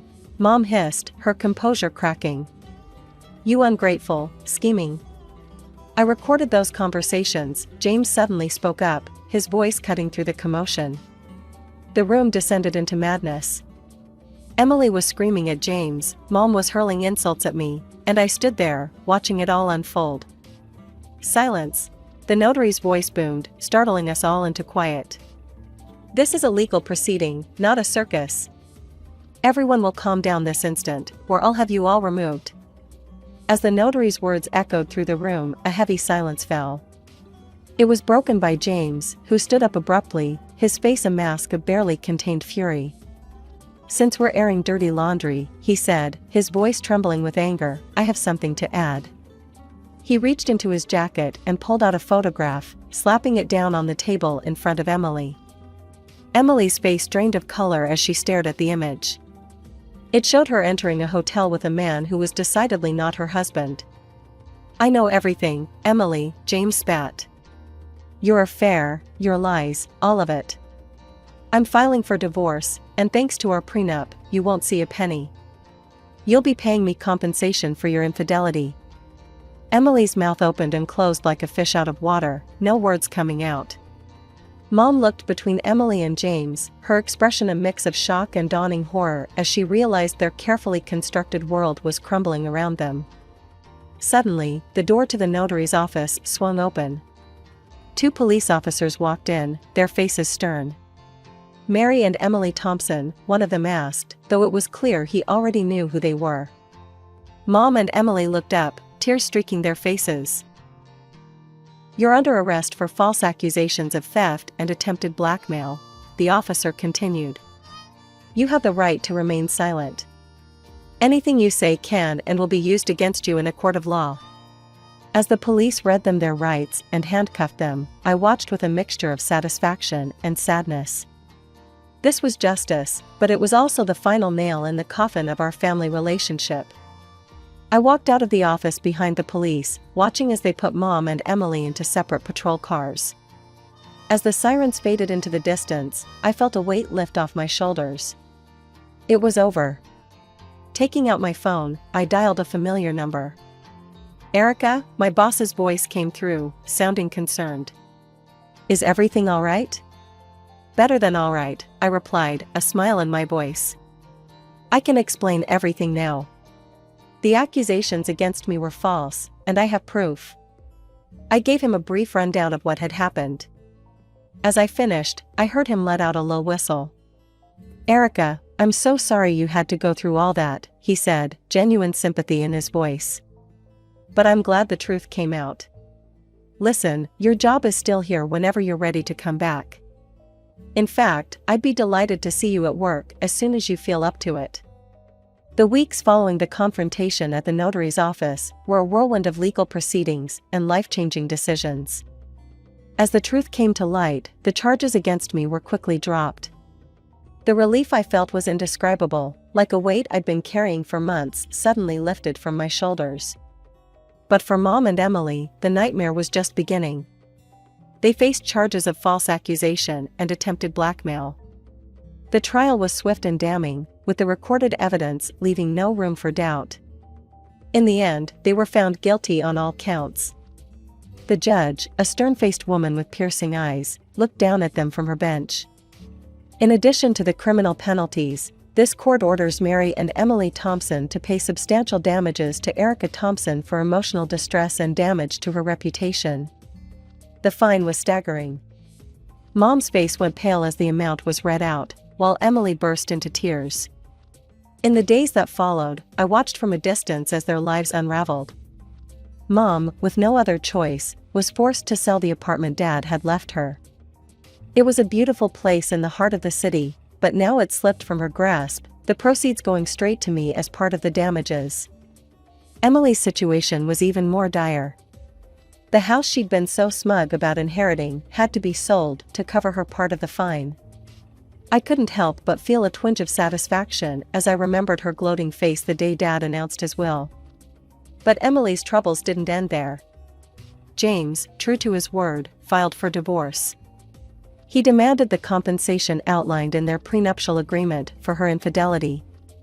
What little money was left from the sale of the house went straight to him.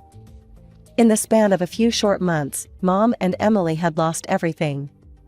Their comfortable lives, their social standing, their financial security, all of it gone. They were left with nothing but the consequences of their own actions.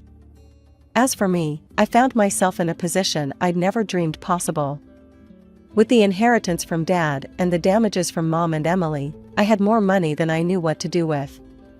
After much thought, I decided to buy a beautiful apartment in a quiet part of town. It was everything I'd ever wanted in a home, spacious, bright, and most importantly, mine. The rest of the money, I invested carefully. I spent hours researching, consulting with financial advisors, and making prudent decisions. My goal was to ensure a steady income for years to come, to build the security that I'd always longed for. As I stood in my new apartment, looking out over the city skyline, I couldn't help but reflect on the tumultuous journey that had brought me here. The pain, the betrayal, the fight for justice, it had all led to this moment. I thought of Mom and Emily, now struggling to make ends meet. Part of me felt sorry for them, but a larger part knew that they were facing the consequences of their own choices. They had tried to take everything from me, and in the end, they'd lost it all themselves. My phone buzzed with a message from my boss, confirming my return to work next week. I smiled, looking forward to getting back to normal, or rather, my new normal. I remember that day like it was yesterday, even though I was only 5 years old. My name is Jenna, and that was the day my life changed forever. Dad had gone on another business trip, leaving Mom and me alone in our suburban house. I was playing with my dolls in the living room when I heard the doorbell ring. Mom rushed to answer it, her face lighting up as she saw who was there. "Jenna, honey, go to your room and play," she said, her voice trembling with excitement. I did as I was told, but curiosity got the better of me. I peeked around the corner and saw a tall man I didn't recognize. Mom was throwing clothes into a suitcase, moving faster than I'd ever seen her move before. Mom zipped up her suitcase and headed for the door. I stepped out of my hiding place, confused and scared. "Mommy, where are you going?" "I have to go away for a while, sweetie," she said, not quite meeting my eyes. "Be a good girl for Daddy, okay?" And just like that, she was gone. No hug, no kiss goodbye. Just the sound of a car engine starting and then fading away into the distance. I stood there, staring at the closed door, waiting for her to come back. But she didn't. The house felt bigger and emptier than ever before. As night fell, I grew more scared. I tried to turn on the lights, but I was too short to reach the switches. The darkness closed in around me, and I started to cry. "Mommy, Daddy." I called out, over and over again. But no one came. I don't know how many days passed. I was hungry and thirsty, and the dark seemed to be alive, full of monsters waiting to grab me. I cried until I had no tears left, then huddled in a corner, shaking with fear. Finally, I heard voices outside. Our neighbor, Mrs. Johnson, was talking to someone. "I've been hearing a child crying for days," she was saying. "I'm worried something might have happened." The door burst open, and suddenly the house was full of people. Policemen, neighbors, and finally, my dad. "Jen," he cried, scooping me up in his arms. "Oh God, Jenna, I'm so sorry." I clung to him, sobbing with relief. Over his shoulder, I saw a policeman holding a piece of paper. "Mr. Anderson," he said gravely. "I think you should read this." Dad set me down gently and took the note. As he read it, his face crumpled. He looked older suddenly, like he'd aged years in just a few moments. "She's gone," he whispered. "Linda's gone. She left us." The next few weeks were a blur. Dad took time off work to stay with me. We had lots of visitors, relatives, friends, and a nice lady who Dad said was a child psychologist. "Jen has been through a traumatic experience," the psychologist explained to Dad. "It's normal for her to have some fears and anxieties after what happened." And boy, did I have fears. I couldn't sleep without a light on, the dark terrified me. And I panicked whenever Dad had to leave, afraid he wouldn't come back either. The fear never really went away. It became a part of me, as much a part of my identity as my brown hair or green eyes. Jenna Anderson, the girl whose mother left her, the girl afraid of the dark, the girl always worried about being abandoned. As the days turned into weeks, and weeks into months, life settled into a new normal. Dad and I became a team of two, figuring out how to navigate this new world without Mom. He learned to braid my hair, badly at first, but he got better with practice, and I learned how to make his coffee just the way he liked it. That changed the day Dad met Helen. I was 7 years old when Dad introduced me to her. Helen had kind eyes and a warm smile that made me feel instantly at ease. Over the next few weeks, Helen became a regular presence in our lives. She didn't try to replace my mom, something I appreciated more than I could express. Instead, she carved out her own space in our little family. One day, I overheard Dad talking to her on the phone. "I think it's time, Helen. Will you move in with us?" Helen moved in a week later. She didn't try to be my mom, but she became something just as important, a friend. She helped me with my homework, braided my hair much better than Dad ever could, and always made sure there was a nightlight in my room. As the years passed, our lives changed in other ways too. Dad's company took off, and suddenly we were moving to a big new house in a fancy neighborhood. I got my own room with a walk-in closet and a view of the backyard pool. But some things didn't change. I still slept with a nightlight. I still worried every time Dad went on a business trip. And sometimes, late at night, I'd catch Dad looking at old photos of Mom. My 10th birthday started like any other day. I woke up to the smell of pancakes, Helen's special birthday tradition for me. Dad was home from work, and we were planning a small party later. Everything seemed perfect. Then the doorbell rang. As I walked into the living room, I froze. Standing there, looking older but unmistakable, was my mother. And next to her was a little girl, about 5 years old, clutching a teddy bear and looking around wide-eyed. "Linda," Dad said, his voice tight. "What are you doing here?" Mom took a deep breath. "Tom, I'm so sorry. For everything. I know I have no right to be here, but..." She gestured to the little girl. "This is Emma. She's your daughter." The room went silent. I felt like I couldn't breathe. Dad's face went through a range of emotions: shock, anger, disbelief, and then, something else. "My daughter?" he repeated. Mom nodded. "I was pregnant when I left. I didn't know then, I swear. Tom, I've made so many mistakes. I'm not asking you to forgive me, but Emma, she deserves to know her father." I watched as Dad knelt down to the little girl's level. "Hi Emma," he said softly. I'm your dad." Emma looked up at him shyly. "Hi," she whispered. As Dad talked to Emma, I noticed Helen standing in the doorway, her face pale. She turned and walked away quickly. I wanted to follow her, but I felt rooted to the spot. The next few hours were a blur. There were lots of adult conversations I wasn't supposed to hear, raised voices, tears. I hid in my room, hugging my knees to my chest and trying to make sense of it all. Later that evening, Dad came to talk to me. "Jenna," he said, sitting on the edge of my bed. "I know this is a lot to take in. Your mom, she's made some big mistakes. But Emma, she's innocent in all this. She's your sister. I've decided to give your mom another chance. For Emma's sake." The next day, I watched from my window as Helen packed her car. She looked up and saw me watching. With tears in her eyes, she waved goodbye. I waved back, feeling like a part of me was leaving with her. Mom and Emma moved in that same day. Emma took the guest room, and Mom took her old place in Dad's room. It felt wrong, like she was erasing the last 5 years as if they never happened. The years that followed were complicated. Mom was back, but it wasn't the happy family reunion I might have dreamed of when I was younger. She doted on Emma, showering her with attention and affection. But with me, there was always a distance, an awkwardness that never quite went away. As for Emma, well, she was just a kid. She didn't ask to be born into this mess, and I tried not to resent her.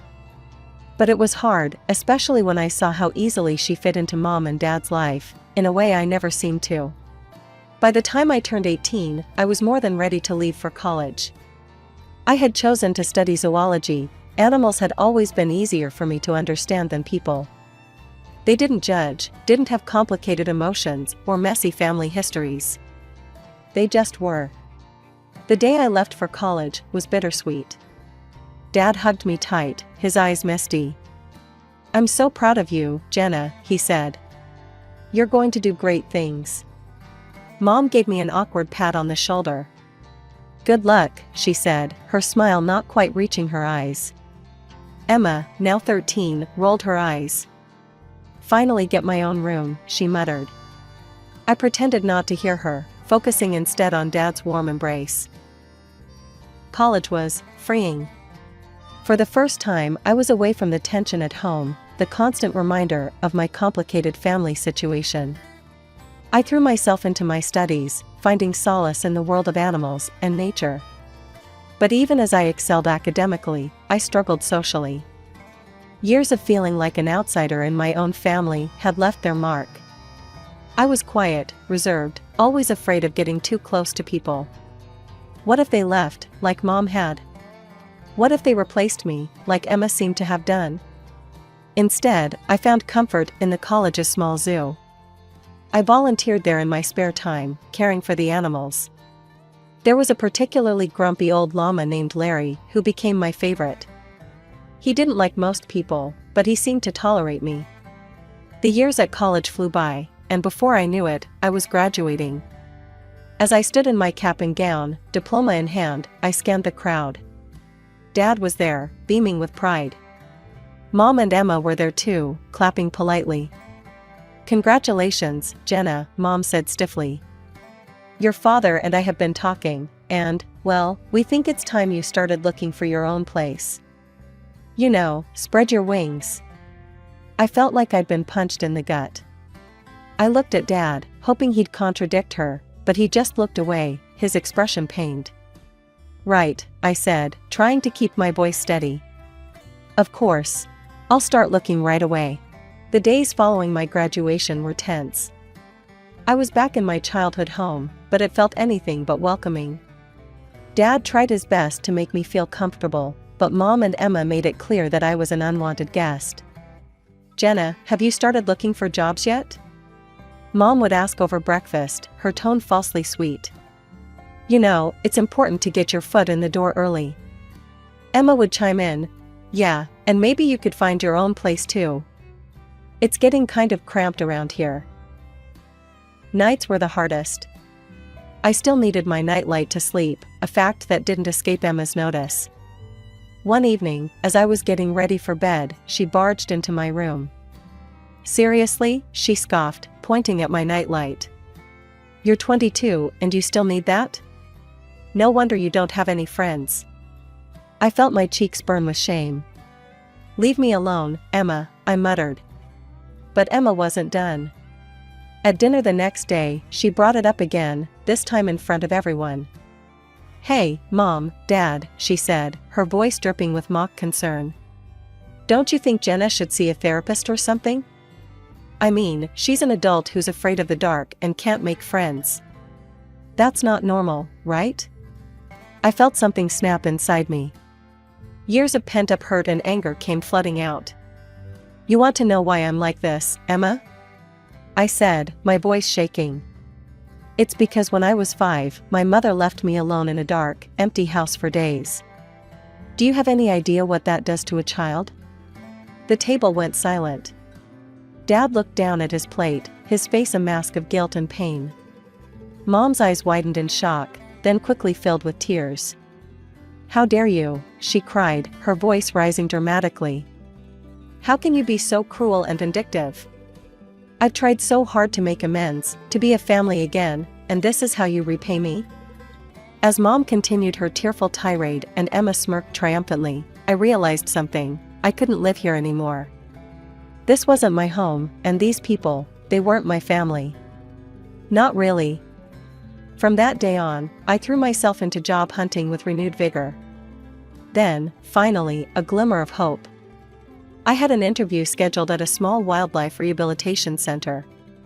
It wasn't glamorous, but it was a start. I left the house that morning feeling cautiously optimistic. But when I arrived, I found a hastily scribbled note on the door. Interviews cancelled due to unforeseen circumstances. We apologize for the inconvenience. Disappointed, I headed home earlier than expected. As I unlocked the front door, I heard voices coming from the living room. Mom and Emma, deep in conversation. I was about to announce my presence when I heard my name. If Jenna wasn't around at all, Emma was saying. I mean, it's not fair that she gets any of Dad's money. She's not even really part of this family. I know, sweetie, Mom replied, her voice soothing. But we have to be patient. Once she moves out, it'll be easier to convince your father to change his will. We just need to keep pushing her to leave. I felt like I'd been doused in ice water. They wanted me gone, not just from the house, but from the family entirely. And they wanted my inheritance too. As I sat on my bed, my mind raced. What should I do? Should I tell Dad? But would he believe me over Mom and Emma? He'd forgiven Mom for abandoning us, after all. He loved them. Maybe he'd take their side. My first stroke of luck came when I saw a job posting for the city zoo. They needed a zoologist to assist with their wildlife rehabilitation program.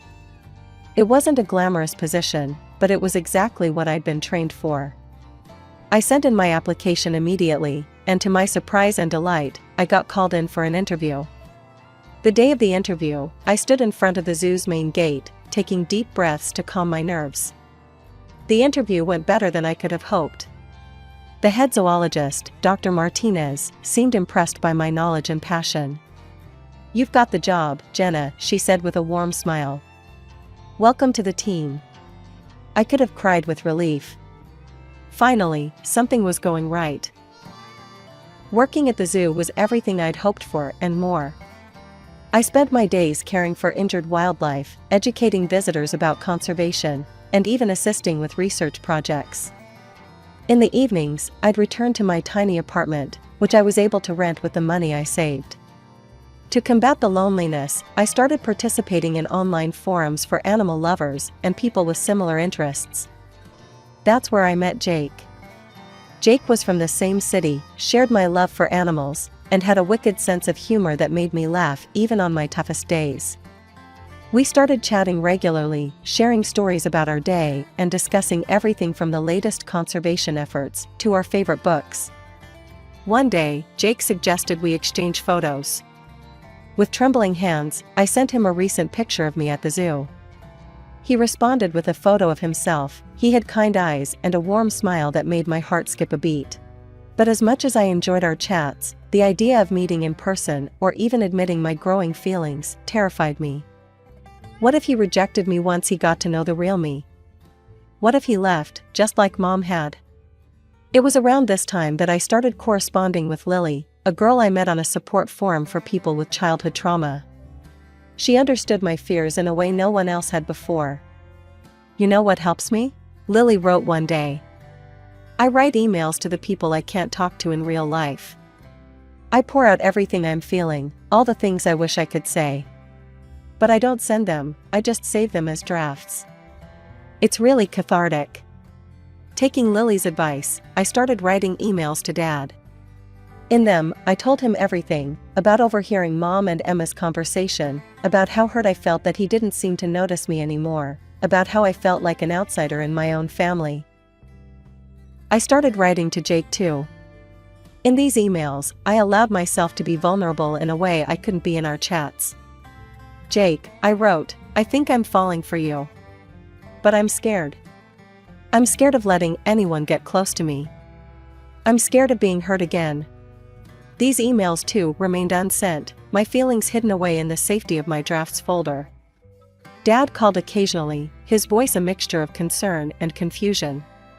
Jenna, honey, he'd say, why don't you come over for dinner this weekend?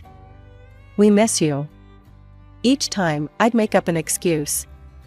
Sorry, Dad, I've got a big project at work, or I'm not feeling well this week, maybe next time. It was just another Saturday afternoon.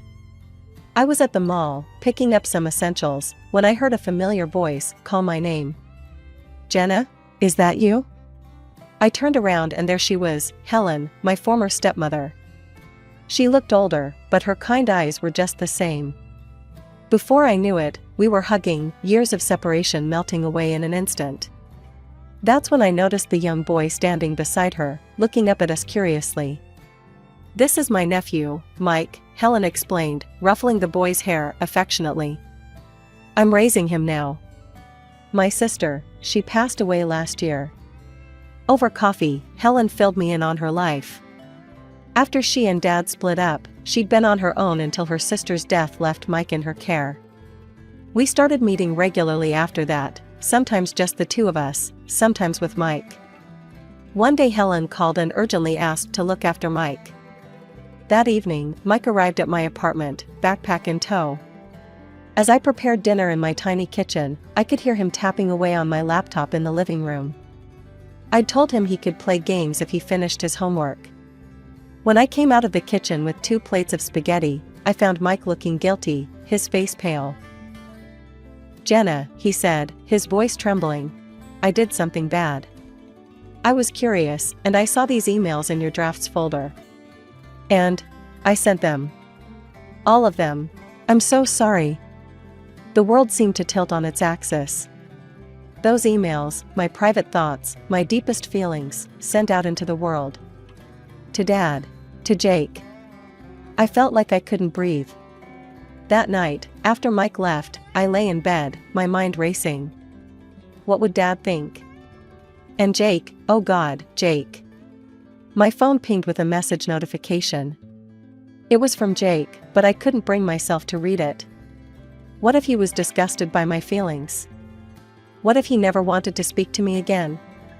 I barely slept that night, tossing and turning, imagining all the worst-case scenarios. A few days later, my phone rang.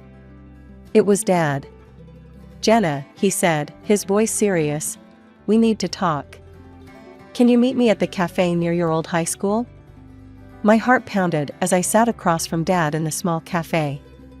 He looked tired, his face etched with lines I hadn't noticed before. "I got your emails," he said quietly. "Jenna, I had no idea you were feeling this way. About your mother, about Emma, about everything." I couldn't meet his eyes, shame and fear warring inside me. "Jenna, look at me," Dad said, his voice gentle, but firm. I looked up, surprised to see tears in his eyes. "I love you. More than anything in this world. I'm so sorry I made you feel like you weren't important to me. That was never, ever my intention." We talked for hours, really talked, in a way we hadn't in years. About Mom's return, about Emma, about how I'd felt pushed aside and forgotten. Dad listened, really listened, occasionally wiping away a tear. Finally, he stood up. "I need some time to process all this," he said. "But Jenna, we're going to figure this out. You and me, I promise." As I watched him walk away, I felt a mixture of relief and apprehension. What would happen now? But I didn't have much time to dwell on it because my phone rang again. It was Jake. "Jenna," he said, his voice warm, "I got your email. And I feel the same way. I'd been too scared to say it, but I really like you. Would you like to meet for coffee?" My heart soared. "Yes," I said, surprising myself with how steady my voice was. "I'd love to." The next day, I met Jake at a small coffee shop. He was even more handsome in person, with a kind smile that put me at ease immediately. We talked for hours, about our fears, our dreams, our pasts. For the first time in years, I felt truly seen and understood. As autumn leaves began to fall, my phone rang one crisp morning. It was Dad. "Jenna," he said, his voice warm but with an undercurrent of something I couldn't quite place. "I'd like you to come to Thanksgiving dinner. It's important to me that you're there." Something in his tone made me agree. Thanksgiving Day arrived, and I stood on the doorstep of my childhood home, my heart pounding. Jake had offered to come with me for support, but I felt this was something I needed to face on my own. Mom opened the door, her smile not quite reaching her eyes. "Jenna, how nice of you to join us." Emma, lounging on the couch, barely looked up from her phone. "Oh, you came." Dad emerged from the kitchen, enveloping me in a warm hug. "I'm glad you're here, sweetheart," he whispered. As we sat down to dinner, the tension was palpable. Mom and Emma exchanged glances, their smiles strained and artificial. Dad, however, seemed oddly calm. Just as Mom began to serve the turkey, Dad cleared his throat. "Before we begin, there's something we need to discuss." He reached down beside his chair and pulled out a thick manila folder. Dad began pulling out documents, laying them on the table. "Linda, Emma, I've known for a while that something wasn't right. So I did some investigating." He held up a bank statement. "First, I discovered regular withdrawals from our accounts that I didn't make. Quite substantial amounts, in fact." Mom's face paled. Emma suddenly found her plate very interesting. Then, Dad continued, pulling out another document. "I hired a private investigator. Linda, he provided photographic evidence of your encounters with a certain gentleman at the Rosewood Hotel." Mom gasped, her hand flying to her mouth. "Tom, I can explain." But Dad wasn't finished. He pulled out one final document, his hand shaking slightly. "And finally, I had a DNA test done. Emma isn't my biological daughter." The room fell silent. Emma's phone clattered to the floor. Mom looked like she might faint.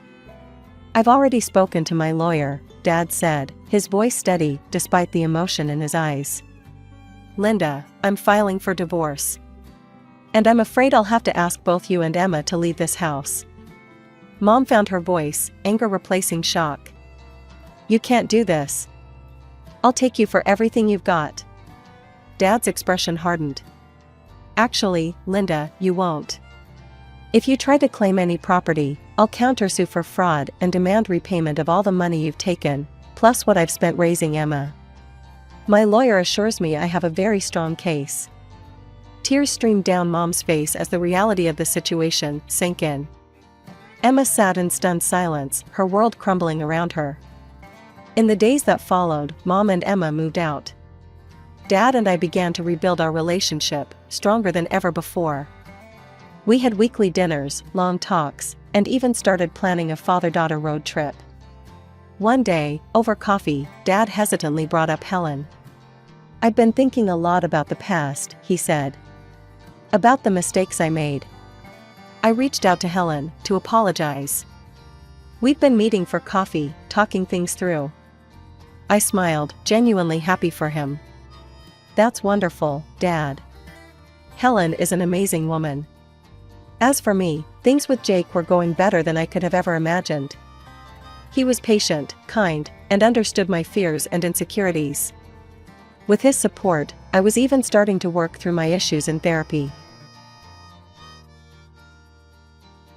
My name's Amelia, and I'm 29 years old. For the past 5 years, I've been making a living as an event planner.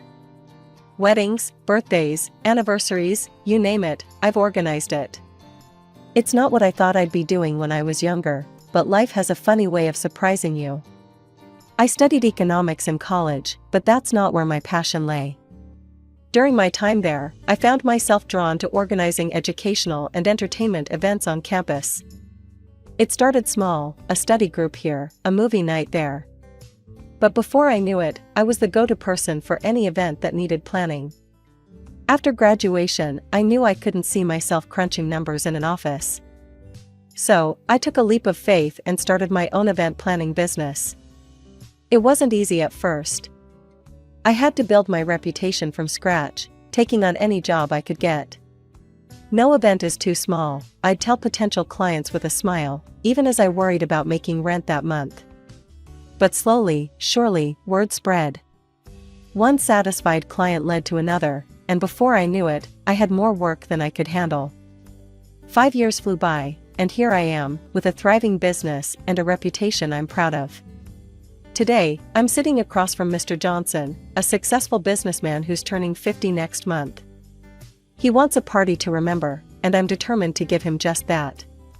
So, Mr. Johnson, I say, pulling out my notebook, What did you have in mind for your big day? He leans back in his chair, a thoughtful look on his face. Well, I was thinking something classy. Maybe a black tie affair at the Grand Hotel? I nod, jotting down notes. That's a great venue. We could do a classic Hollywood theme. Red carpet entrance, paparazzi-style photographers. As I'm mid-sentence, my phone buzzes. I glance at it, ready to ignore the call, but the name on the screen makes me pause. It's my sister, Sarah. Now, I should probably explain about my family. It's complicated. I have a younger sister, Sarah, who's 7 years my junior. She's always been the apple of our parents' eye. Don't get me wrong, my parents took care of me too, but there was always a difference in how they treated us. When I went to college, they couldn't find the money to help me out. It was my grandmother who stepped in, bless her soul. But a few years later, when Sarah went to college, suddenly, my parents had no problem paying for her tuition and a rented apartment. It stung, I won't lie. Over the years, I've learned to accept it, but it's left a mark. I don't talk to my family much these days. So, seeing Sarah's name on my phone is a surprise. I'm sorry, Mr. Johnson, I say, standing up. Would you excuse me for a moment? It's my sister, and she rarely calls. He waves me off with a kind smile. Of course, take your time. I step out of the room and answer the phone. Sarah, is everything okay?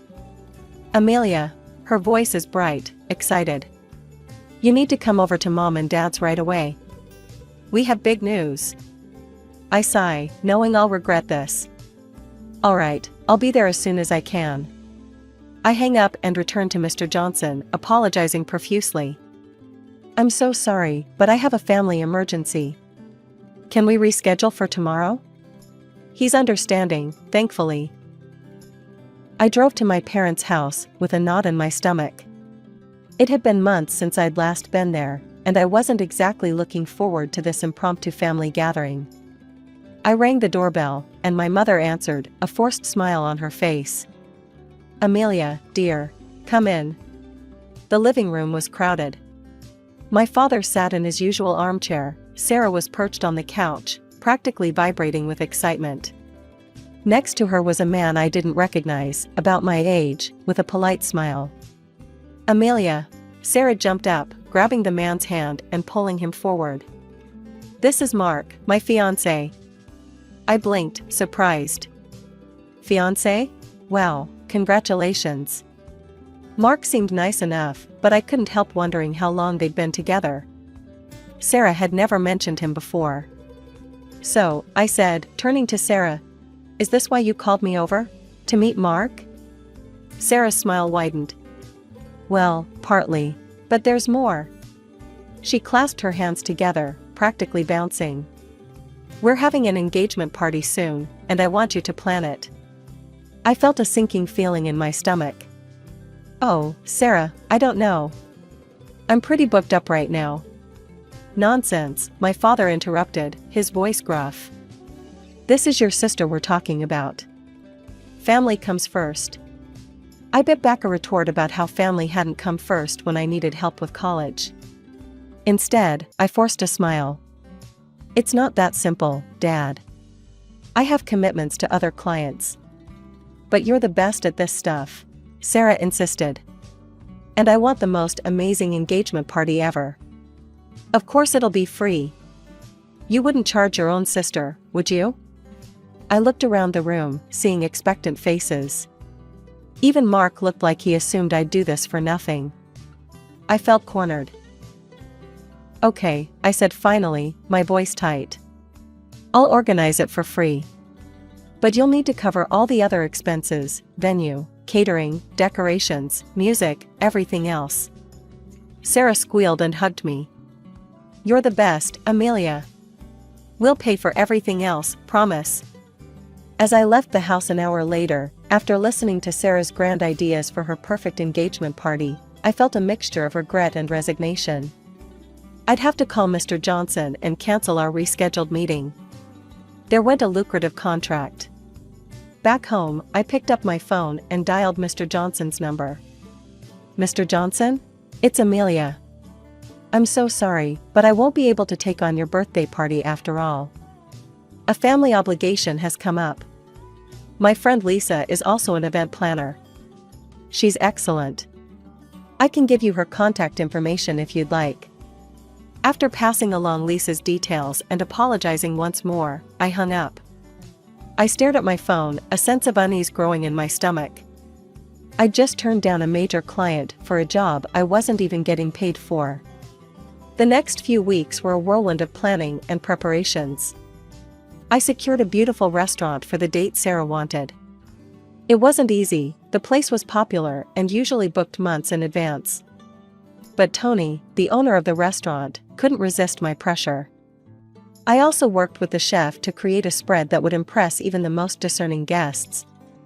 Then came the decorations, the music, the invitations, every detail had to be perfect. I called my go-to DJ, Mike, to book him for the event. He agreed, albeit reluctantly. I had similar conversations with all my usual contractors, the florist, the cake baker, the photographer. They all trusted me enough to agree to delayed payment, but I could sense their unease. As the days passed, I found myself turning down other jobs to focus on Sarah's party.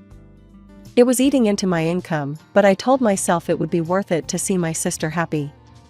Finally, with everything arranged, I sat down to create the invoice.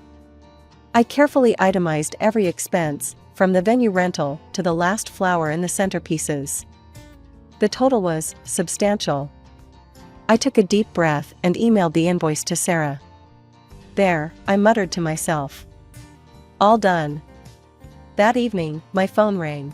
It was Sarah. Hey sis, I answered. Did you get the invoice? There was a moment of silence, then Sarah's voice came through, sickly sweet. Amelia, darling, there must be some mistake. Why are you sending me a bill? I frowned, confused. What do you mean? It's the invoice for all the expenses for your engagement party. Remember, you said you'd cover everything except my fee? Sarah laughed, a sound that sent chills down my spine. Oh, Amelia. I thought you understood. You're supposed to pay for all of this. You make so much money with your business. I was speechless. My mind raced, thinking of all the vendors waiting to be paid, all the promises I'd made based on Sarah's word.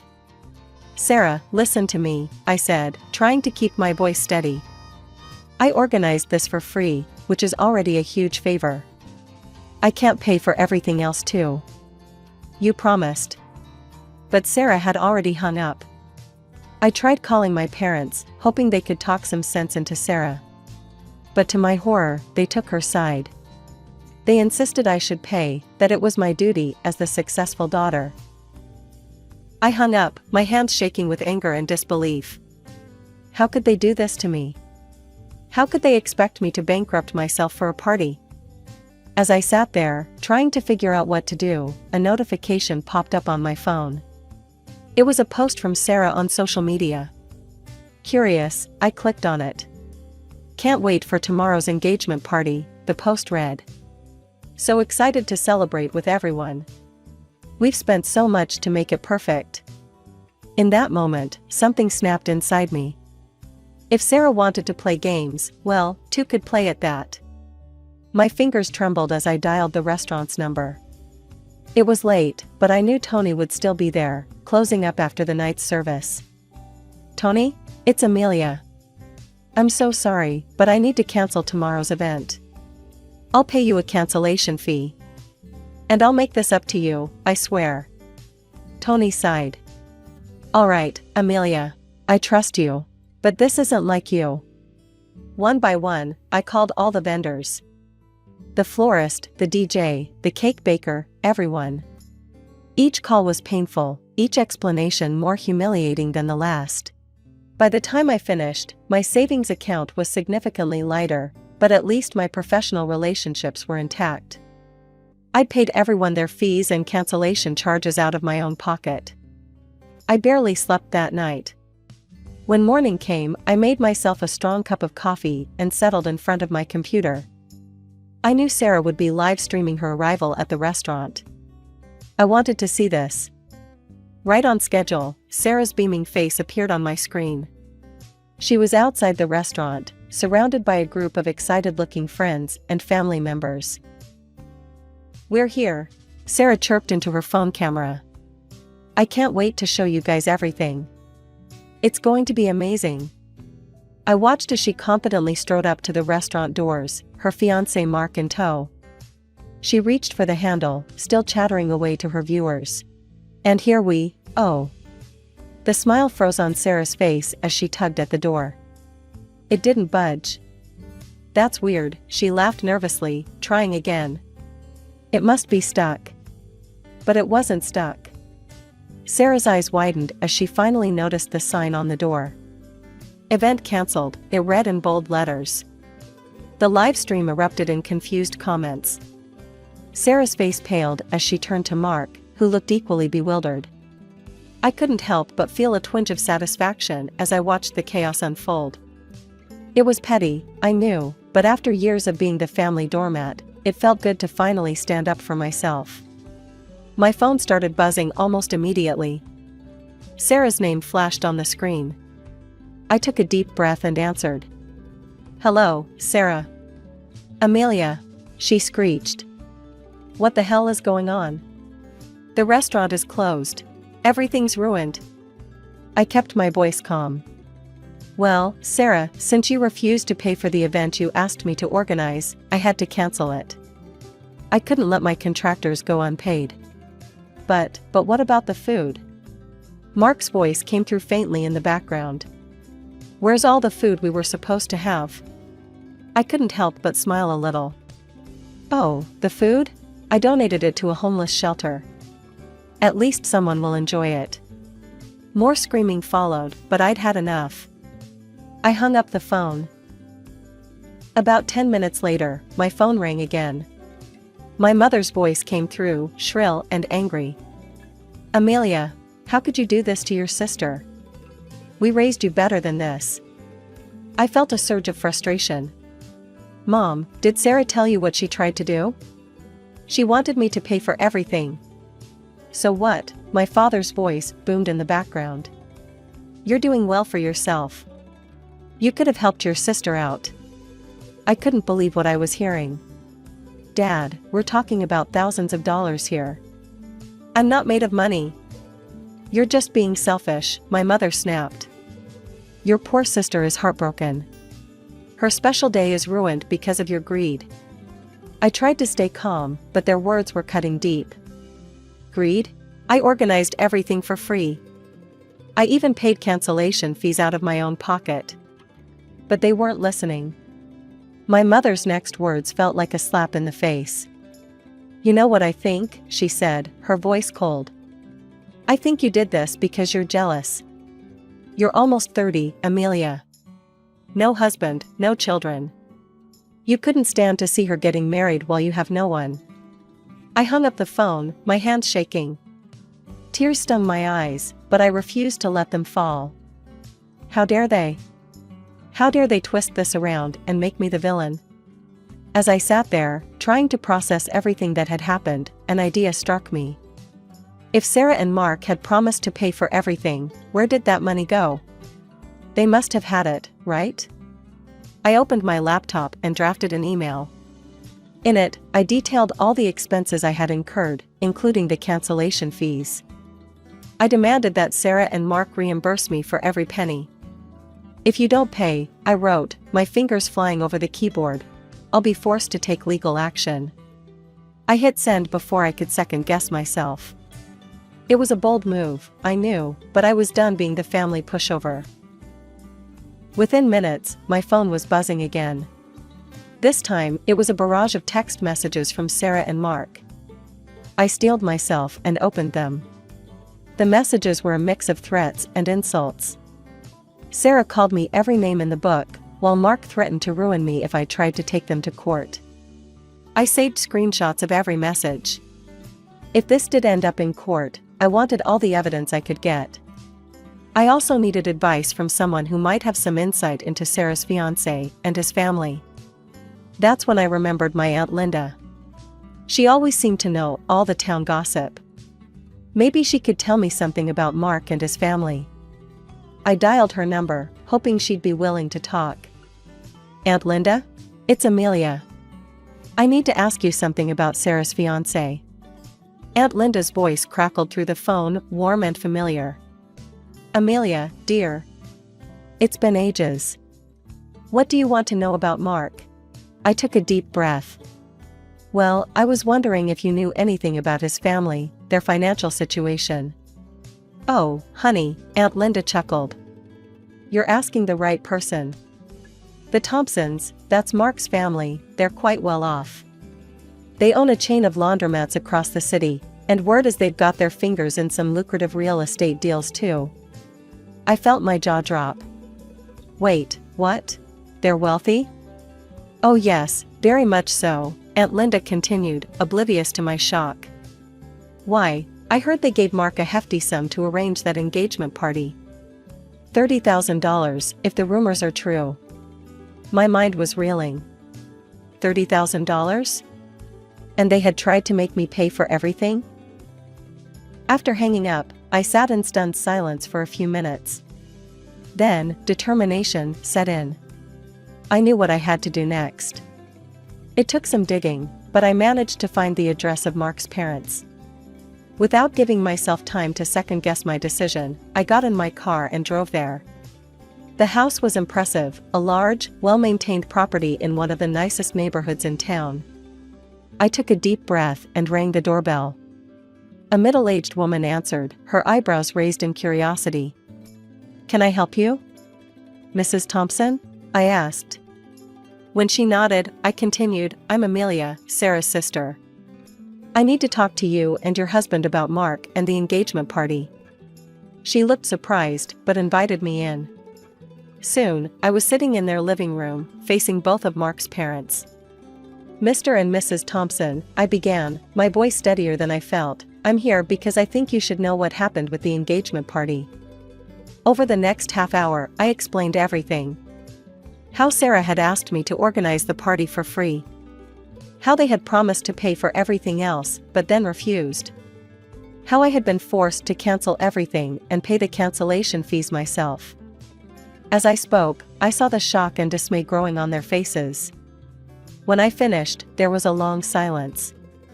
Finally, Mr. Thompson spoke, his voice tight with anger. We gave Mark $30,000 for this party. He told us everything was paid for.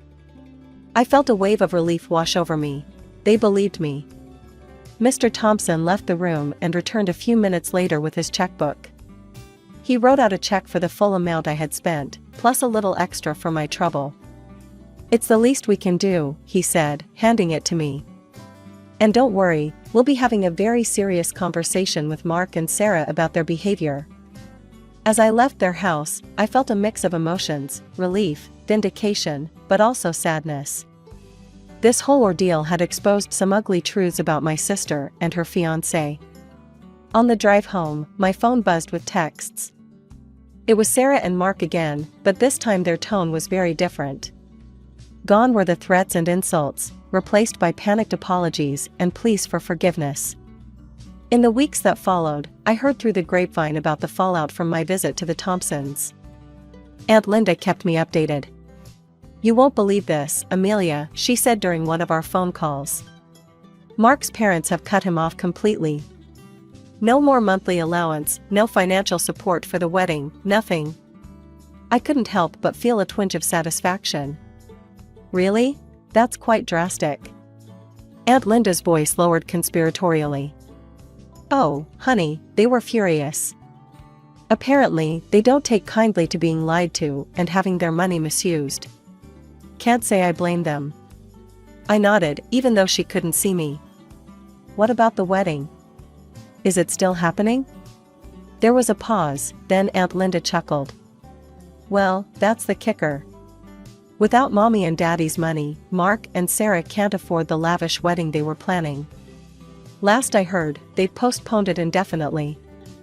My parents, predictably, didn't see it that way. They blamed me for Sarah's misfortune, conveniently forgetting that it was her own actions that had led to this situation. "You've ruined your sister's life," my mother said during one particularly heated phone call. "Are you happy now?" I took a deep breath, trying to stay calm. "Mom, Sarah and Mark tried to scam me out of thousands of dollars. They lied to everyone, including Mark's parents. How is that my fault?" But it was like talking to a brick wall. In their eyes, Sarah could do no wrong, and I was the villain who had destroyed her happiness. Despite the family drama, my life went on. I threw myself back into my work, rebuilding the client base I had neglected during the engagement party fiasco. Slowly but surely, things started to look up. One day, as I was leaving a meeting with a new client, I ran into Mr. Johnson, the man whose 50th birthday party I had canceled to work on Sarah's engagement. "Amelia," he called out, a smile on his face. "How have you been?" I felt a pang of guilt. "Mr. Johnson, I'm so sorry about canceling on you like that. It was unprofessional of me." He waved off my apology. "No need for that. Your friend Lisa did a wonderful job with the party. But I have to say, I missed your personal touch." An idea struck me. "Well, if you're planning any events in the future, I'd love the opportunity to make it up to you." Mr. Johnson's eyes twinkled. "As a matter of fact, my company's 25th anniversary is coming up. How would you like to handle that?" As I walked away, contract in hand, I couldn't help but feel that things were finally looking up. Yes, my relationship with my family was strained, but my business was thriving, and I had my self-respect intact. One evening, as I was poring over seating arrangements, a loud knock at my apartment door startled me. I wasn't expecting anyone. Cautiously, I approached the door and looked through the peephole. To my shock, I saw Sarah and Mark standing there. Against my better judgment, I opened the door. "What are you doing here?" Sarah brazenly pushed past me into the apartment, Mark trailing behind her. "We're moving in," she announced. I blinked, sure I'd misheard. "Excuse me?" "You heard me," Sarah said, her tone accusatory. "Because of you, Mark's parents cut us off. No money for the wedding, no allowance, nothing. So, we decided we're going to live here." I couldn't help it, I laughed. The sheer audacity of their plan was almost impressive. "You can't be serious. This is my home. You can't just decide to move in." Mark stepped forward, his face twisted in anger. "You owe us, Amelia. You ruined everything." I felt my patience snap. "I owe you nothing. You tried to scam me, remember? Now get out of my apartment." As I shut the door behind them, I heard Sarah's parting shot, "You'll be sorry." A few days later, I returned home from a meeting to find my apartment door surrounded by a strange, foamy substance. It took me a moment to realize what I was seeing: construction foam, hardened around the entire perimeter of my door. Furious, I called a locksmith service to remove the foam and replace my locks. As I waited, my neighbor, Mrs. Chen, approached me. "Amelia, dear," she said, concern etched on her face. "I saw what happened. I have it on video if you need it." Sure enough, Mrs. Chen's security camera had captured Sarah and Mark in the act of vandalizing my door. The footage was clear as day. Armed with this evidence, I went straight to the police station. I filed a report for property damage and requested a restraining order against both Sarah and Mark. The legal process was draining, but ultimately satisfying. The court fined Sarah and Mark for the damage to my apartment and ordered them to cover the costs of repairs. More importantly, they were banned from coming within 500 feet of me for the next 2 years. When my parents found out, they were livid, not at Sarah, of course, but at me. They couldn't believe I'd taken legal action against my own sister. "How could you do this to your family?" my mother wailed over the phone.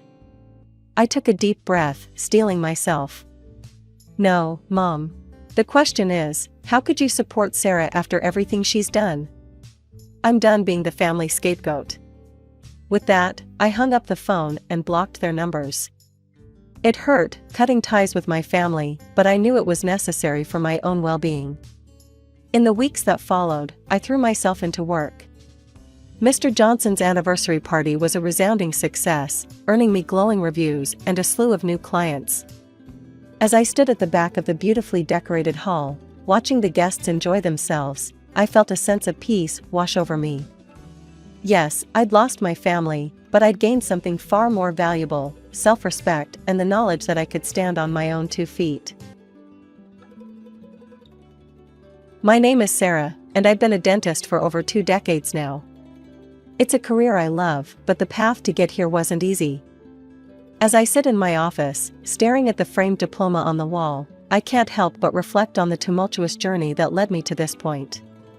I grew up in a household where I always felt like the second choice. My parents, Jack and Linda, never tried to hide their preference for my younger sister, Emily. She was born when I was 10, and from that moment on, it was clear who the favorite child was. When it came time for college, I knew I wanted to pursue dentistry. It had been my dream since I was a little girl, fascinated by the way my pediatric dentist could make even the scariest procedures feel like magic. "Mom, Dad, I've been accepted to the dental program at State University," I announced one evening at dinner, barely able to contain my excitement. The silence that followed was deafening. My father cleared his throat. "That's nice, Sarah. But you know we can't afford that. We're saving for Emily's future." I felt like I'd been punched in the gut. But I've worked so hard. My grades are perfect, I thought. "You thought wrong," my mother cut in, her voice cold. "We've always been clear about our priorities. Emily has a bright future ahead of her. Well, you'll find something suitable, I'm sure." I ran from the table, tears streaming down my face. The next day, I visited my grandparents, Robert and Margaret. They'd always been kinder to me, more understanding. When I told them what happened, my grandfather's face turned red with anger. "Those fools," he muttered. "Don't you worry, Sarah. We'll make sure you get to that school." True to their word, my grandparents scraped together every penny they could to help me with tuition. I worked multiple jobs, studied harder than I ever had before, and eventually graduated at the top of my class. During my final year of dental school, I met Tom. He was charming, handsome, and seemed to genuinely care about me. We married shortly after graduation, despite my parents' objections. "You're making a mistake," my mother hissed at me during the reception. "He's not good enough for this family." I ignored her, convinced that for once in my life, I'd made the right choice. How wrong I was. The first few years were good. We had 2 beautiful children, Max and Lily, and I started building my dental practice. But as time went on, Tom changed.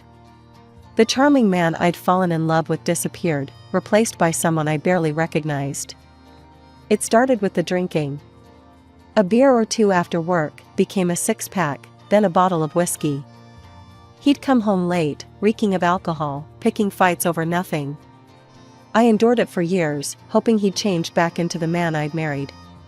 But one night, as I watched him nearly drop our infant daughter while in a drunken stupor, I knew it was over. The divorce was messy, but in the end, I got custody of the kids and kept my practice.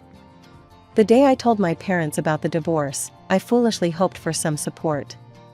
Instead, I was met with cold disappointment and blame. "I'm sure you're exaggerating," my mother said, her voice dripping with disdain. "Tom always seemed like such a nice man.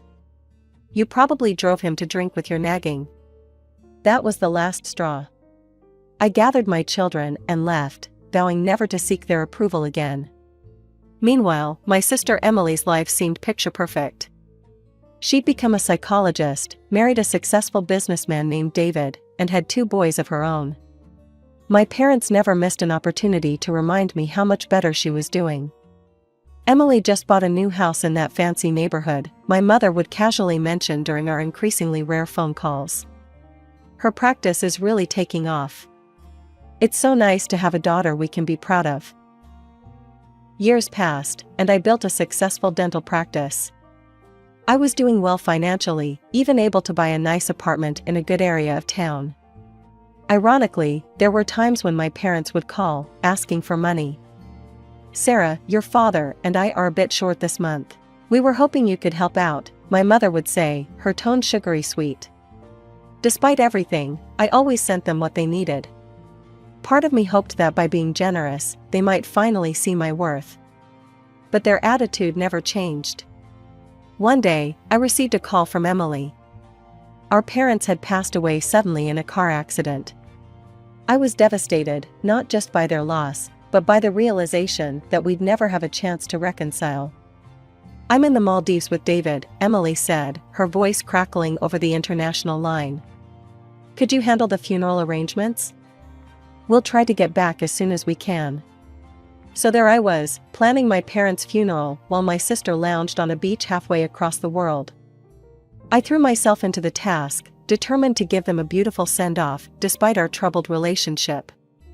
The day of the funeral arrived, and Emily finally showed up, tanned and seemingly carefree. Right after the funeral, a lawyer approached us. "We need to discuss the will." I hadn't even thought about the will. Surely, despite everything, my parents wouldn't completely forget about me? But as the lawyer read out the details, it became clear that they had done exactly that. Everything, the house, their savings, even family heirlooms, had been left to Emily. There wasn't so much as a mention of my name. As I drove home that day, I made a decision. I was done seeking approval from people who would never give it. I had my children, my career, and my own life.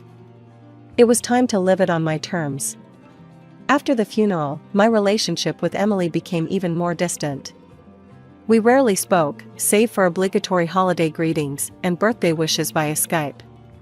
I'd catch glimpses of my nephews, Tommy and Jake, during these calls, but it was hardly enough to form a real relationship with them. From what I could see, the boys were growing up to be quite a handful. During one memorable video call, I watched a 6-year-old Tommy throw a tantrum because Emily wouldn't buy him a new tablet. "But I want it now," he screamed, his face red with anger. Emily just smiled indulgently. "Now, sweetie, we can't always get what we want right away. We'll talk about it later, okay?" I couldn't help but interject. "Emily, don't you think you should be a bit firmer with him? That behavior isn't appropriate for his age." My sister's face hardened. "I'm a psychologist, Sarah. I think I know how to raise my children without causing childhood trauma. They need to feel free to express themselves." As the years went by, my own children grew up and moved out to start their own lives. Max became a successful software engineer, while Lily followed in my footsteps and went to dental school. I was immensely proud of them both. With the kids gone, I found myself enjoying the quiet life of an empty nester. I adopted a cat, Mr. Whiskers, who quickly became my constant companion. My days fell into a comfortable routine of work, home, and the occasional dinner with friends.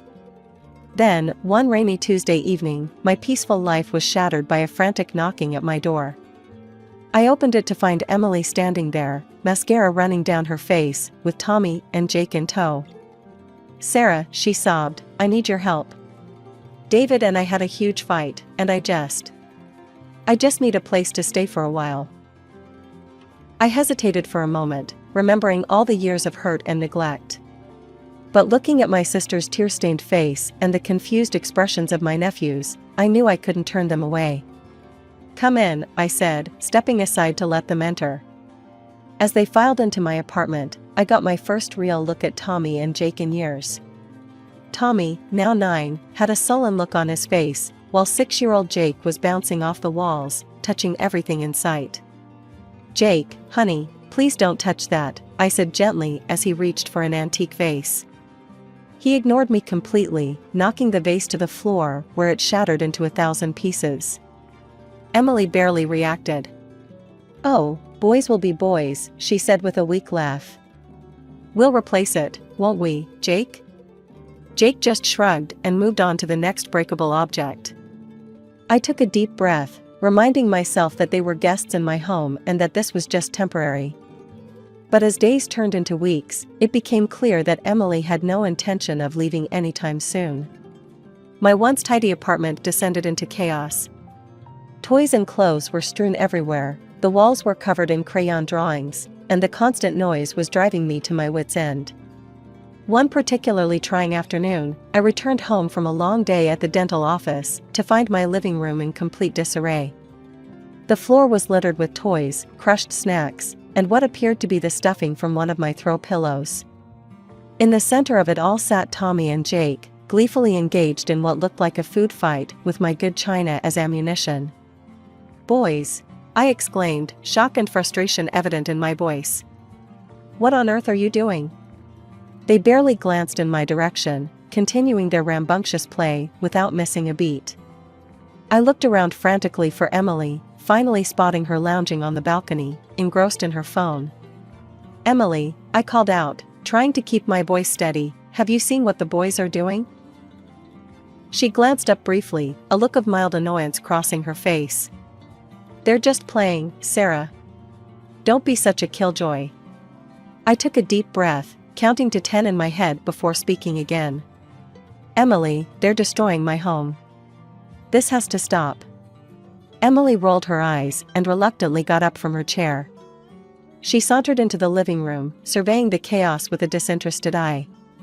"All right, boys, that's enough for now. Why don't you go watch some TV?" The boys cheered and raced off to the guest room, leaving the mess behind. I stared at my sister in disbelief. "That's it? You're not going to make them clean up?" "Oh, relax," Emily said dismissively. "I'll take care of it later. You're always so uptight, Sarah. It's not good for your blood pressure." As the days wore on, I found myself becoming more and more stressed. The constant noise, the mess, the lack of respect for my home and my rules, it was all taking a toll on me. Even Mr. Whiskers, my usually affectionate cat, had taken to hiding under my bed most of the time, only emerging for food and to use his litter box. One evening, as I was preparing dinner, a task that had somehow fallen solely to me despite Emily and the boys being my guests, there was a knock at the door. I opened it to find Mrs. Johnson, my elderly neighbor from the floor below, standing there with a stern expression on her face. "Dr. Sarah," she began, her voice tight with barely contained anger. "I've always considered you a model neighbor, but these past few weeks have been unbearable. The noise from your apartment is constant. I can hear screaming and things breaking at all hours of the day and night. What on earth is going on up here?" I felt my face flush with embarrassment. "I'm so sorry, Mrs. Johnson. My sister and her children are staying with me temporarily, and I'm afraid the boys can be a bit energetic."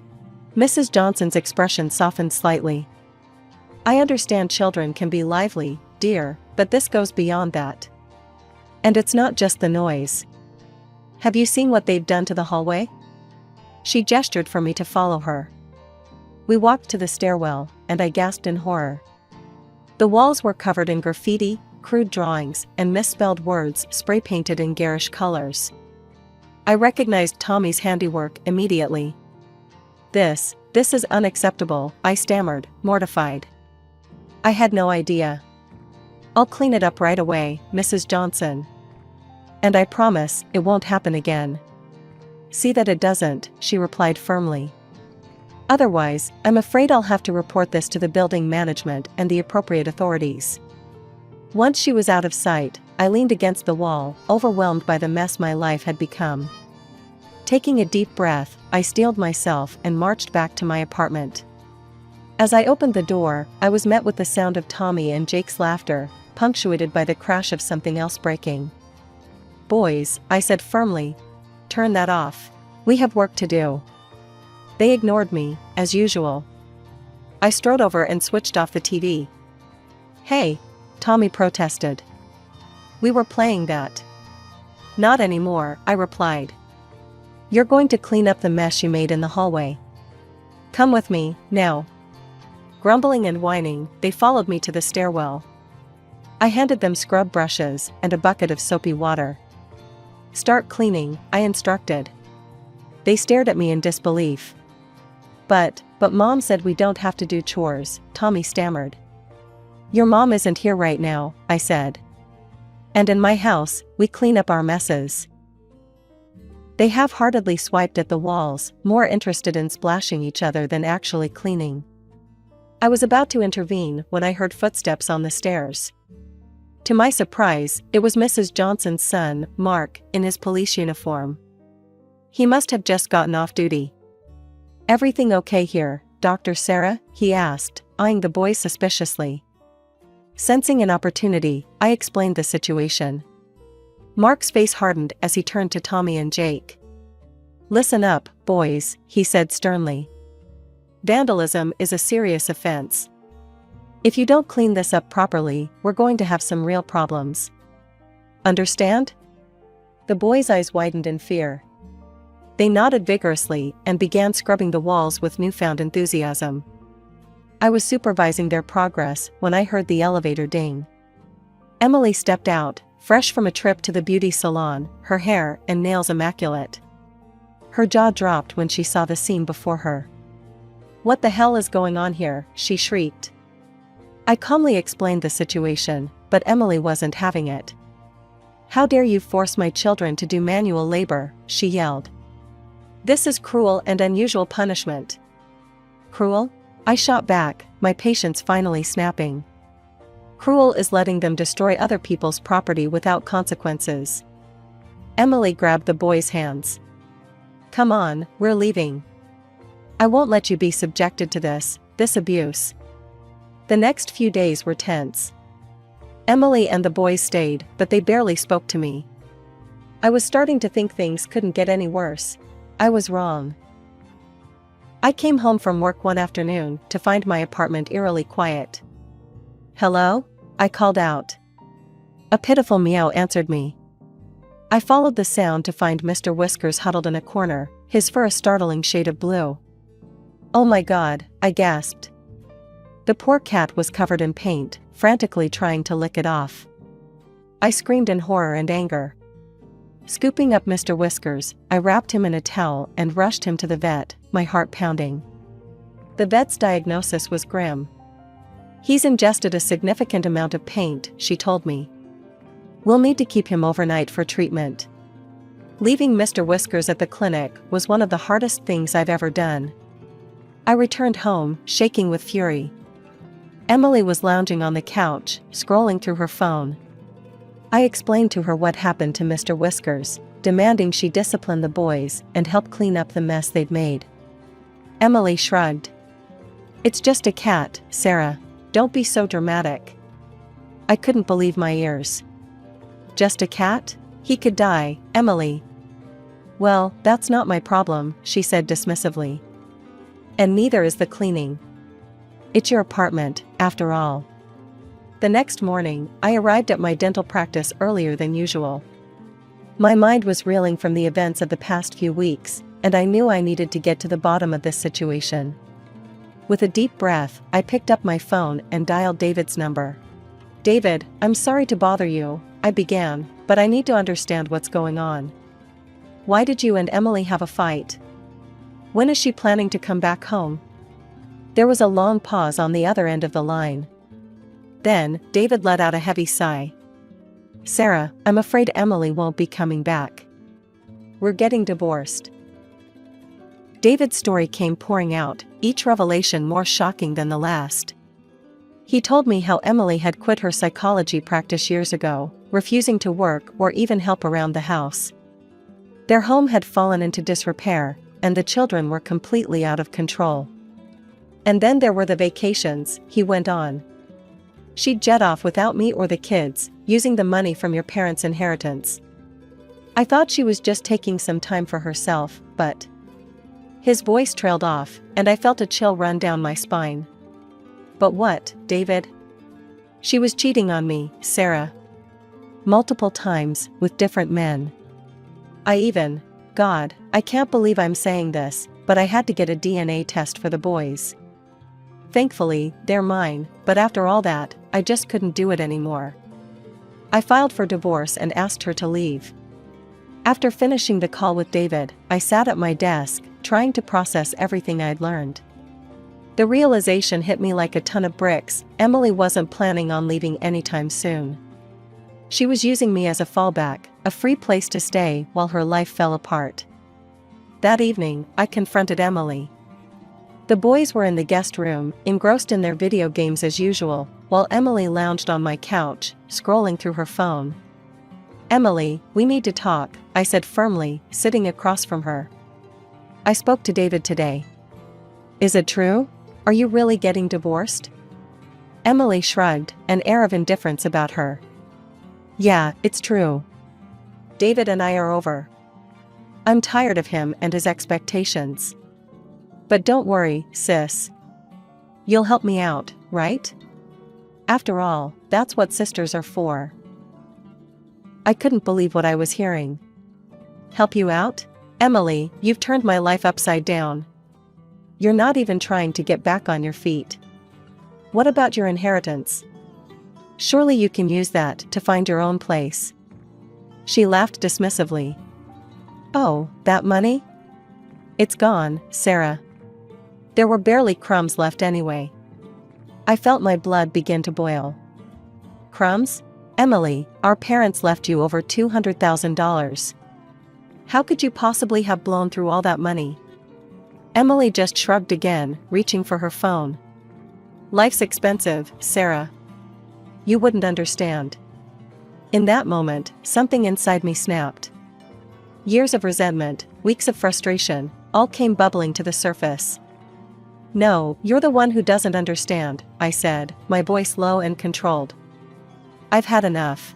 Get a job, start disciplining the boys, contribute to this household, or get out. You have 1 week, Emily. 1 week to show me you're serious about turning things around." Emily's eyes widened in shock. For the first time since she'd arrived, she seemed to realize I wasn't going to back down. A few days after my ultimatum to Emily, I returned home from a long day at the dental office. As I approached my apartment door, I was struck by an unusual silence. No shouting, no crashes, no sounds of destruction. It was peaceful. Warily, I entered the apartment. "Emily?" I called out. No response. I found Tommy and Jake sitting quietly on the couch, their eyes red and puffy as if they'd been crying.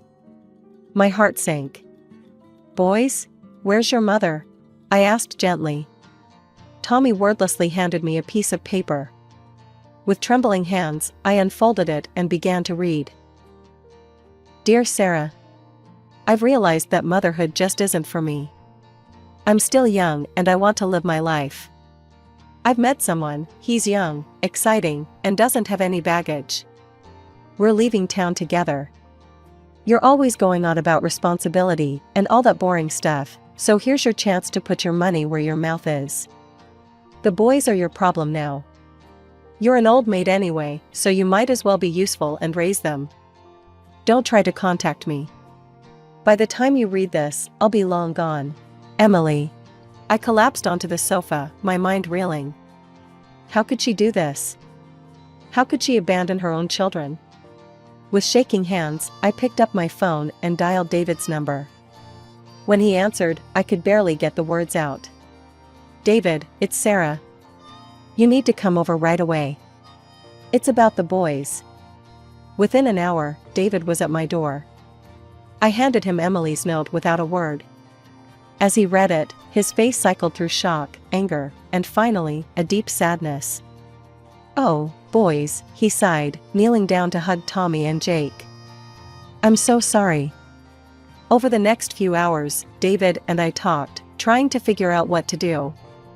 It was clear that the boys needed stability, and David was determined to provide that. "I'll take them home," he said firmly. "And first thing tomorrow, I'm going to file for full custody." I nodded, relief washing over me. "I think that's for the best." "And David, I'll help in any way I can. I'll testify, provide character witnesses, whatever you need." The next few weeks were a whirlwind of legal proceedings. David filed for full custody, and I found myself recounting Emily's behavior to stern-faced judges and social workers. In the end, the decision was swift. Emily, who never even showed up for the hearings, was stripped of her parental rights. David was granted full custody of Tommy and Jake. As the dust settled, I found myself adjusting to a new normal. I visited David and the boys often, marveling at the changes in their household. David had hired a part-time nanny to help out, but he was also making a concerted effort to be more present in his sons' lives. One sunny Saturday, about a month after everything had happened, I visited their home. I was amazed to find Tommy setting the table for lunch, while Jake was helping David prepare sandwiches in the kitchen. Aunt Sarah, they both cried, running to hug me. I embraced them tightly, noticing how much calmer and happier they seemed. "They're doing so well," I remarked to David as we watched the boys play in the backyard after lunch. "You're doing a great job." 5 years have passed, and life has taken unexpected turns. I'm still practicing dentistry, finding fulfillment in my work and enjoying quiet evenings with Mr. Whiskers, my faithful feline companion. Tommy, now 14, has become something of a local celebrity. His graffiti art, once a source of frustration, has evolved into a genuine talent. He's a popular blogger, showcasing his work online and even getting featured in the news. His success has brought him a decent income, unusual for someone his age. One Sunday afternoon, David and the boys were visiting me for our weekly family dinner. We were catching up on Tommy's latest art project when there was an unexpected knock at the door. To everyone's shock, it was Emily. She barged in, eyes fixed on Tommy. "I hear you're making quite a bit of money now," she said, her voice sickly sweet. "Mommy needs her share." David stepped forward, his face stern. "You have no right to any of it, Emily." He pulled out a document from his wallet. "You were stripped of your parental rights years ago. Leave now, or I'm calling the police." Emily's face contorted with anger, but seeing our united front, she turned and left without another word. We haven't seen her since. As for me, I continue to work and enjoy life's simple pleasures. I stay in touch with my own children, now adults themselves, cherishing our relationship. This unexpected journey has taught me the true meaning of family. It's not always about blood, but about love, support, and being there for each other through thick and thin. My name is Sheila, and I was 30 when I met Tom. We both worked for Global Tech, a large international company where I was a translator. Tom was in the IT department, always ready with a joke or a helping hand when my computer decided to throw a tantrum. It didn't take long for our coffee breaks to turn into dinner dates, and soon enough, we were inseparable. A year later, Tom got down on one knee in the middle of our favorite park. The wedding was a whirlwind of white lace and champagne toasts. Tom's parents, Margaret and Robert, seemed nice enough. Margaret hugged me tightly and whispered, "Welcome to the family, dear." If only I had known then what that welcome truly meant. After the honeymoon, we moved into Tom's apartment. It was spacious and modern, with a view of the city skyline that took my breath away. "This is perfect," I said, twirling around the living room. Tom grinned. "Wait till you see the kitchen." Mom insisted on getting all top-of-the-line appliances when I first moved in. I should have paid more attention to those words. Should have asked more questions. But I was too caught up in the excitement of starting our life together. The first few weeks were bliss. Tom and I fell into an easy rhythm, sharing chores and enjoying quiet evenings together. Then, one Saturday morning, it happened. I was in the kitchen, attempting to make pancakes, when I heard the front door open. Thinking Tom had returned from his morning run, I called out, "Hope you're hungry, babe." But it wasn't Tom who walked into the kitchen. It was Margaret. "Oh, hello dear," she said, her eyes scanning the mess I'd made. "I thought I'd pop in and see how you two are settling in." I stood there, spatula in hand, completely stunned. "Margaret, how did you?" She dangled a key in front of me. "I have a spare, of course. How else would I check on my Tommy?" Margaret bustled past me, opening cupboards and peering into the fridge. I watched in disbelief as she pulled out cleaning supplies and started wiping down the already spotless counters. "But, we're married now. You don't need to." "Nonsense," she interrupted. "Tommy's still my boy. And I have so much free time these days. I'm happy to help." For the next hour, I endured a running commentary on my housekeeping skills, or lack thereof, according to Margaret. By the time Tom returned, I was ready to scream. "Mom?" Tom said, surprise evident in his voice. "What are you doing here?" Margaret beamed at him. "Just helping Sheila get things in order, dear. You know how overwhelming it can be for a new wife." I bit my tongue so hard I tasted blood. Tom shot me an apologetic look, but didn't say anything to contradict his mother. The next few weeks were a blur of unexpected visits and unsolicited advice. Margaret seemed to materialize in our apartment at the most inconvenient times, always armed with a critique and a story about her own domestic prowess. One afternoon, as I was folding laundry, she burst in without warning. "Oh, Sheila," she said, eyeing my neat piles of clothes. "That's not how you fold t-shirts. Here, let me show you." I gritted my teeth. "Margaret, I appreciate your help, but—" "Nonsense," she interrupted, already refolding a stack of Tom's shirts. "I've been doing this for years. Did I ever tell you about my own mother-in-law?" Now she was a piece of work. And so began another session of Margaret's favorite pastime, regaling me with tales of her own suffering at the hands of her mother-in-law. She used to come over unannounced, Margaret said, oblivious to the irony.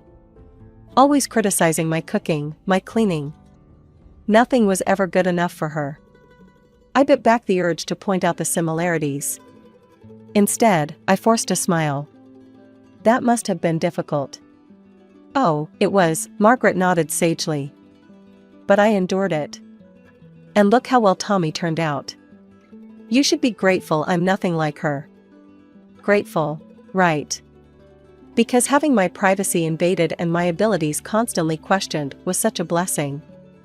As the days wore on, my patience wore thin. Margaret's visits became more frequent, her criticism more pointed. She'd run her finger along the top of the fridge, skiing at imaginary dust. She'd reorganize the pantry, claiming she knew best how Tommy liked things. Tom, for his part, seemed oblivious to the tension. "Mom's just trying to help," he'd say whenever I brought it up. "She means well." But good intentions or not, I was at my breaking point. The constant intrusion, the endless criticism, the thinly veiled insults, it was all becoming too much. It came to a head one Sunday afternoon. I was in the middle of preparing dinner when Margaret waltzed in, key in hand. "Sheila, dear," she called out, her voice sickeningly sweet. "I thought I'd drop by and give you some pointers on proper meal planning. Tommy's always been particular about his Sunday roasts." I stood there, wooden spoon in hand, feeling something inside me snap.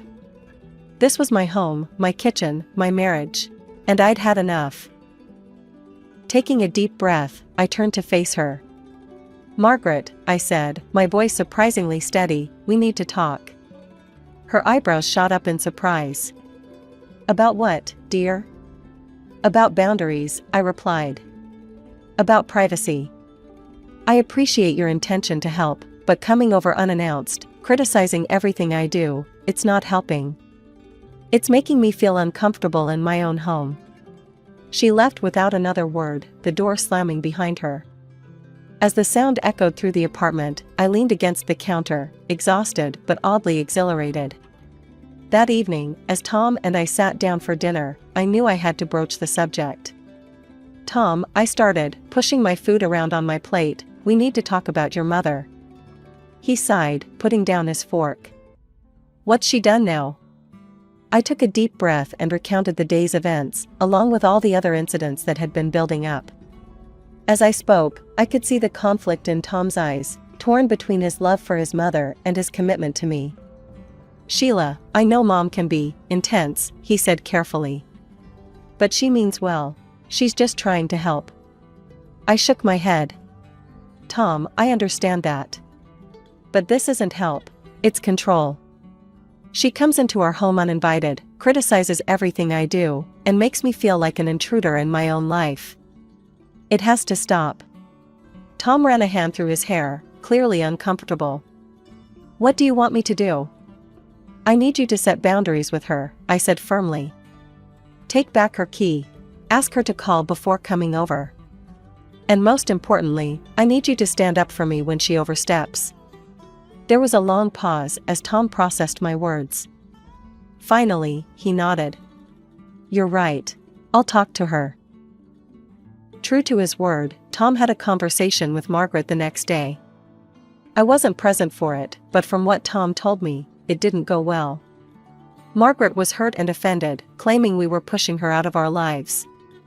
But in the end, she reluctantly agreed to our terms. For a while, things seemed to improve. Margaret's visits became less frequent and were always preceded by a phone call. But the peace was short-lived. It started with little things. Suddenly, I found myself uninvited to Sunday dinners and holiday celebrations. When I asked Tom about it, he'd shrug uncomfortably. "Mom says it's just immediate family this time," he'd say, not meeting my eyes. The final straw came on Tom's father Robert's birthday. Tom and I had planned to go together to wish him well, but at the last minute, Tom got called away on an urgent work matter. "You should still go," Tom insisted. "Dad would want to see you." Hesitantly, I agreed. I rang the doorbell, gift in hand, and waited. When Margaret opened the door, her eyes narrowed. "Sheila," she said, her voice dripping with false sweetness. "What a surprise. We weren't expecting you. This is a family gathering.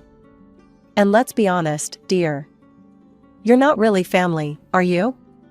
Her words hit me like a slap. I stood there, stunned, as she continued. "You've made it quite clear that you don't want me in your life," she said. "So I think it's best if you leave now. We wouldn't want any uninvited guests ruining Robert's special day." As if on cue, Robert appeared behind her. "What's going on?" he asked, looking between us. Margaret's demeanor changed instantly. "Oh, Robert," she said, her voice trembling theatrically. "Sheila here was just leaving. Isn't it awful how she's pushed me out of Tommy's life? Taken away my keys, forbidden me from visiting my own son?" I felt my face burning with anger and humiliation. "That's not true," I protested. "I only asked for some boundaries." "Enough," Robert said firmly, surprising us both. He turned to Margaret, his expression stern. "That's enough, Margaret. Sheila is family, and she's welcome here." He then looked at me, his eyes softening. "Please, come in, Sheila. We'd love to have you join us." Shocked and grateful, I stepped inside. Margaret, clearly furious, stormed off to the kitchen.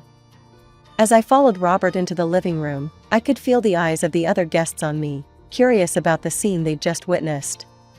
The next few years were a constant battle with Margaret. Despite our efforts to set boundaries, she always found ways to insert herself into our lives. Then, tragedy struck. Robert fell ill suddenly, his condition deteriorating rapidly. When he passed away, it felt like the world had shifted on its axis. The funeral was a somber affair, with Margaret stoically going through the motions, barely acknowledging my presence.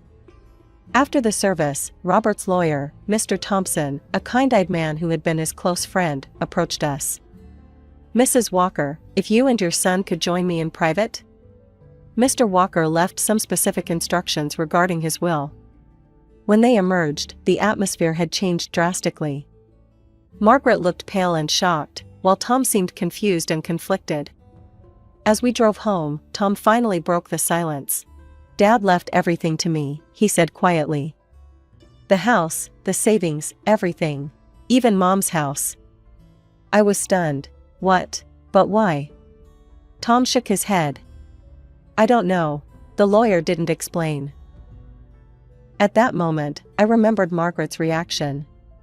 Her face had been a mix of disbelief and anger. I could have sworn I heard her mutter under her breath, "That fool," before composing herself. The next day, Margaret called Tom, her voice trembling. Tommy, you're not going to kick me out, are you? This house, it's all I have left of your father. Tom's response was immediate. Of course not, Mom. The house is yours to live in. And I'll set up a monthly allowance for you. I didn't object. It was Tom's inheritance, his money, his decision. And despite our differences, I couldn't imagine leaving Margaret homeless after losing her husband. However, our act of kindness did little to soften Margaret's attitude towards me. She stopped coming to our house, but her influence was still felt. She called Tom constantly, always with some emergency or excuse for why he needed to come over. Tommy, the sink is leaking. I think I heard a strange noise in the attic. I'm not feeling well. Could you stay the night, just in case? Tom, ever the dutiful son, would rush to her aid, often staying overnight. It was driving me crazy. As Margaret's birthday approached, I braced myself for another round of exclusion. For the past 2 years, I'd been pointedly uninvited from family gatherings, relegated to the role of outsider in my own marriage. So when Tom announced he had to leave on a last-minute business trip, I resigned myself to a quiet evening alone. I was surprised, then, when my phone rang the day before Margaret's birthday. Even more surprising was the name on the caller ID. Sheila, dear, Margaret's voice oozed sweetness through the speaker. I'm calling about my birthday celebration tomorrow. I know we've had our differences, but I'm tired of all this hostility. I'd like us to reconcile. I stood there, phone pressed to my ear, utterly dumbfounded. You want me to come to your birthday party? Of course, dear. I know Tommy can't make it, but I'd love to see you there. What do you say? Part of me wanted to refuse outright.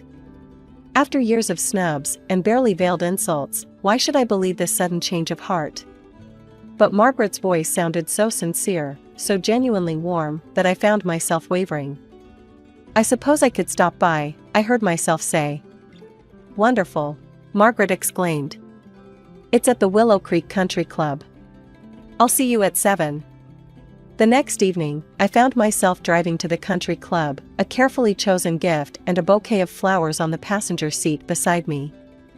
As I approached the entrance, a sense of unease settled in my stomach. I pulled up to the security barrier, where a guard stepped out of his booth. Name, please? Sheila Walker, I replied, trying to sound competent. The guard scanned his list, then frowned. I'm sorry, ma'am, but I don't see that name here. There must be some mistake, I said, my unease growing. Margaret Walker invited me personally. I'm her daughter-in-law. The guard shook his head. I'm sorry, but if you're not on the list, I can't let you in.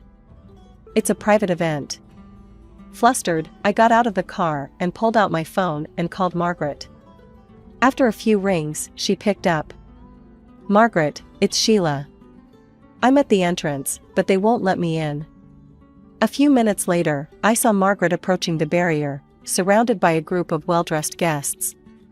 They were all laughing, glasses in hand, clearly enjoying the party that was already in full swing. As Margaret neared my car, I expected her to clear up the misunderstanding with the guard. Instead, she fixed me with a cold stare that sent chills down my spine. Well, she said, her voice dripping with disdain. If it isn't the little gold digger herself. Did you really think I'd let trash like you into my birthday celebration? I stood there, stunned, as Margaret continued her tirade. I specifically chose this venue to keep out unwanted elements like you. Why are you even here? You're not family. You're nothing but a money-hungry tramp who trapped my son. The guests behind her tittered, clearly enjoying the show. I felt my face burning with humiliation and anger. But, you invited me, I stammered. You said you wanted to reconcile. Margaret's laugh was cold and cruel. Oh, you poor, naive girl. I wanted to see just how desperate you were to get your hands on our family's money. And look at you, showing up like a stray dog, begging for scraps. For a moment, I stood face to face with Margaret, seeing the malice gleaming in her eyes. Then, with deliberate slowness, I dropped the flowers and gift at her feet. Without another word, I got back in my car and drove away, Margaret's mocking laughter and the sounds of the party fading behind me. I drove home in a daze, my mind reeling from Margaret's cruel words and actions. As soon as I walked through the door, I collapsed onto the couch and called Tom, my hands shaking as I dialed his number. Through tears and hiccups, I recounted the entire humiliating ordeal. Tom listened in stunned silence, only interrupting occasionally to ask for clarification. When I finished, there was a long pause. Then, Tom's voice came through, low and angry. "I'm coming home, and then I'm going to have a very serious conversation with my mother."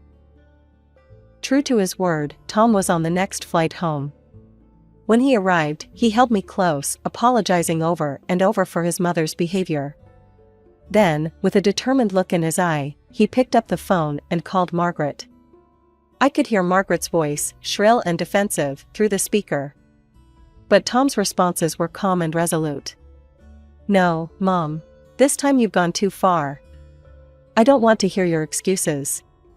You humiliated my wife, the woman I love. No, I'm done. I'm cutting you off.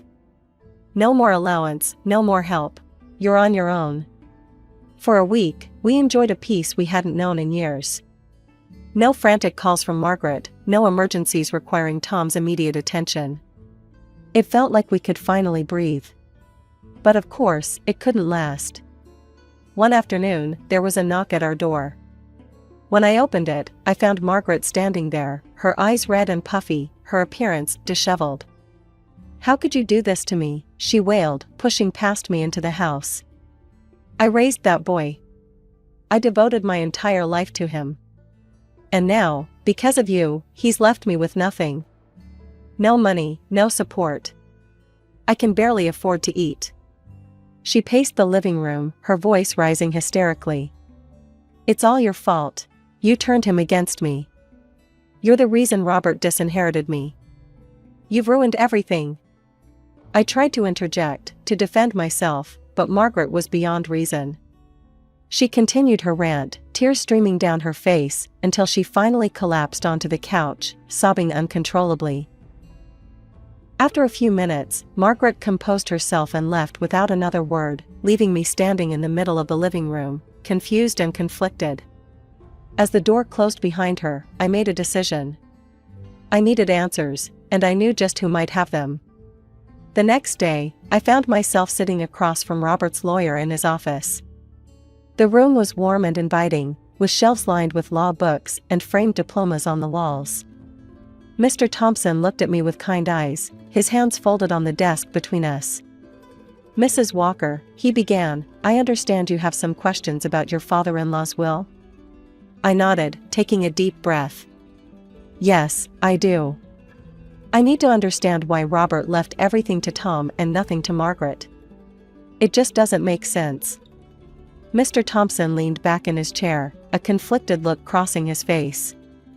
He seemed to be weighing his words carefully. "Mrs. Walker, I've known the family for a long time, and what I'm about to tell you, well, it's not pleasant. The truth is, Margaret had been unfaithful to Robert." I felt my jaw drop. "What?" "She had a lover," Mr. Thompson continued. "A man who passed away shortly before Robert's death. This man left Margaret a significant amount of property in his will." I sat there, stunned, as Mr. Thompson went on. "Robert found out about the affair and the inheritance. They had a terrible argument, and that's when he decided to change his will, leaving everything to Tom." My mind was reeling. Margaret, who had always portrayed herself as the devoted wife and mother, had been living a double life. But Mr. Thompson wasn't finished. "There's more," he said, his voice somber. "Years ago, when Tom was just a boy, Robert's mother, Tom's grandmother, fell ill. She had saved money for years to afford a place in a private nursing home, where she hoped to spend her final days in comfort." I listened, a sense of dread growing in the pit of my stomach. Margaret convinced Robert to sell his mother's property and send her to a state-run facility instead. They kept the money for themselves and rarely visited the poor woman.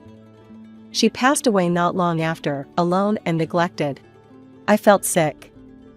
The Margaret I knew was manipulative and cruel, but this was a level of callousness I couldn't have imagined. Robert carried that guilt with him for years, Mr. Thompson said softly.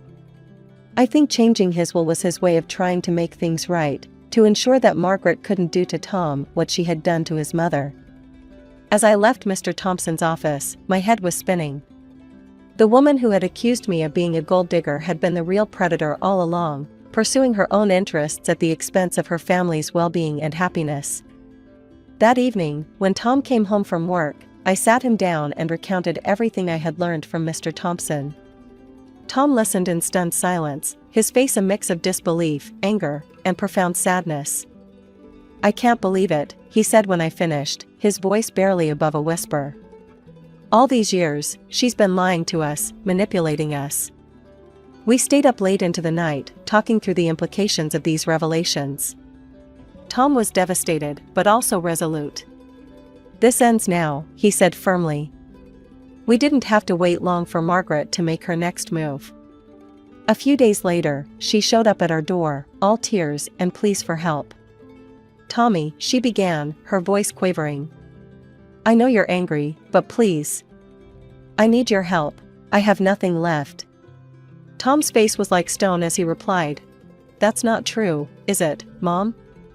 We know about your lover, about the apartment and money he left you. Margaret's face drained of color. What are you talking about?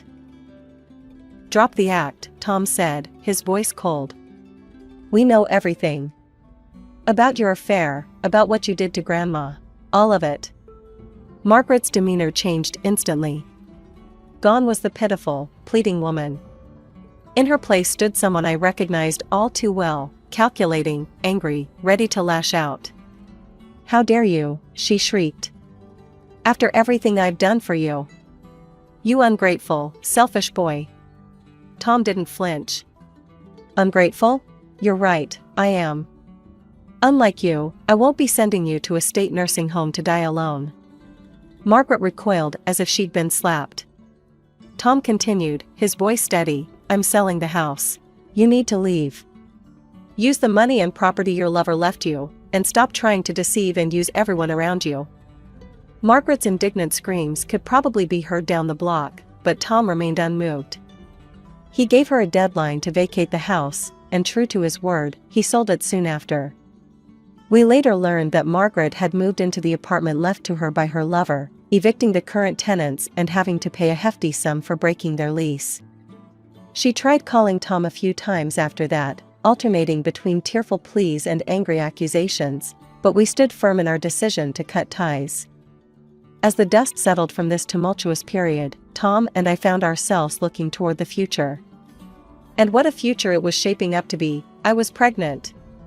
We decided to sell our apartment and look for a small house, somewhere we could raise our child in peace, away from the shadows of the past. We were careful not to let any news of the pregnancy or our plans to move reach Margaret. The last thing we wanted was for her to find a way back into our lives, especially with a baby on the way. Driving away toward our new home and new life, I felt a sense of hope I hadn't experienced in years. Whatever challenges lay ahead, I knew Tom and I would face them together, stronger for having weathered this storm.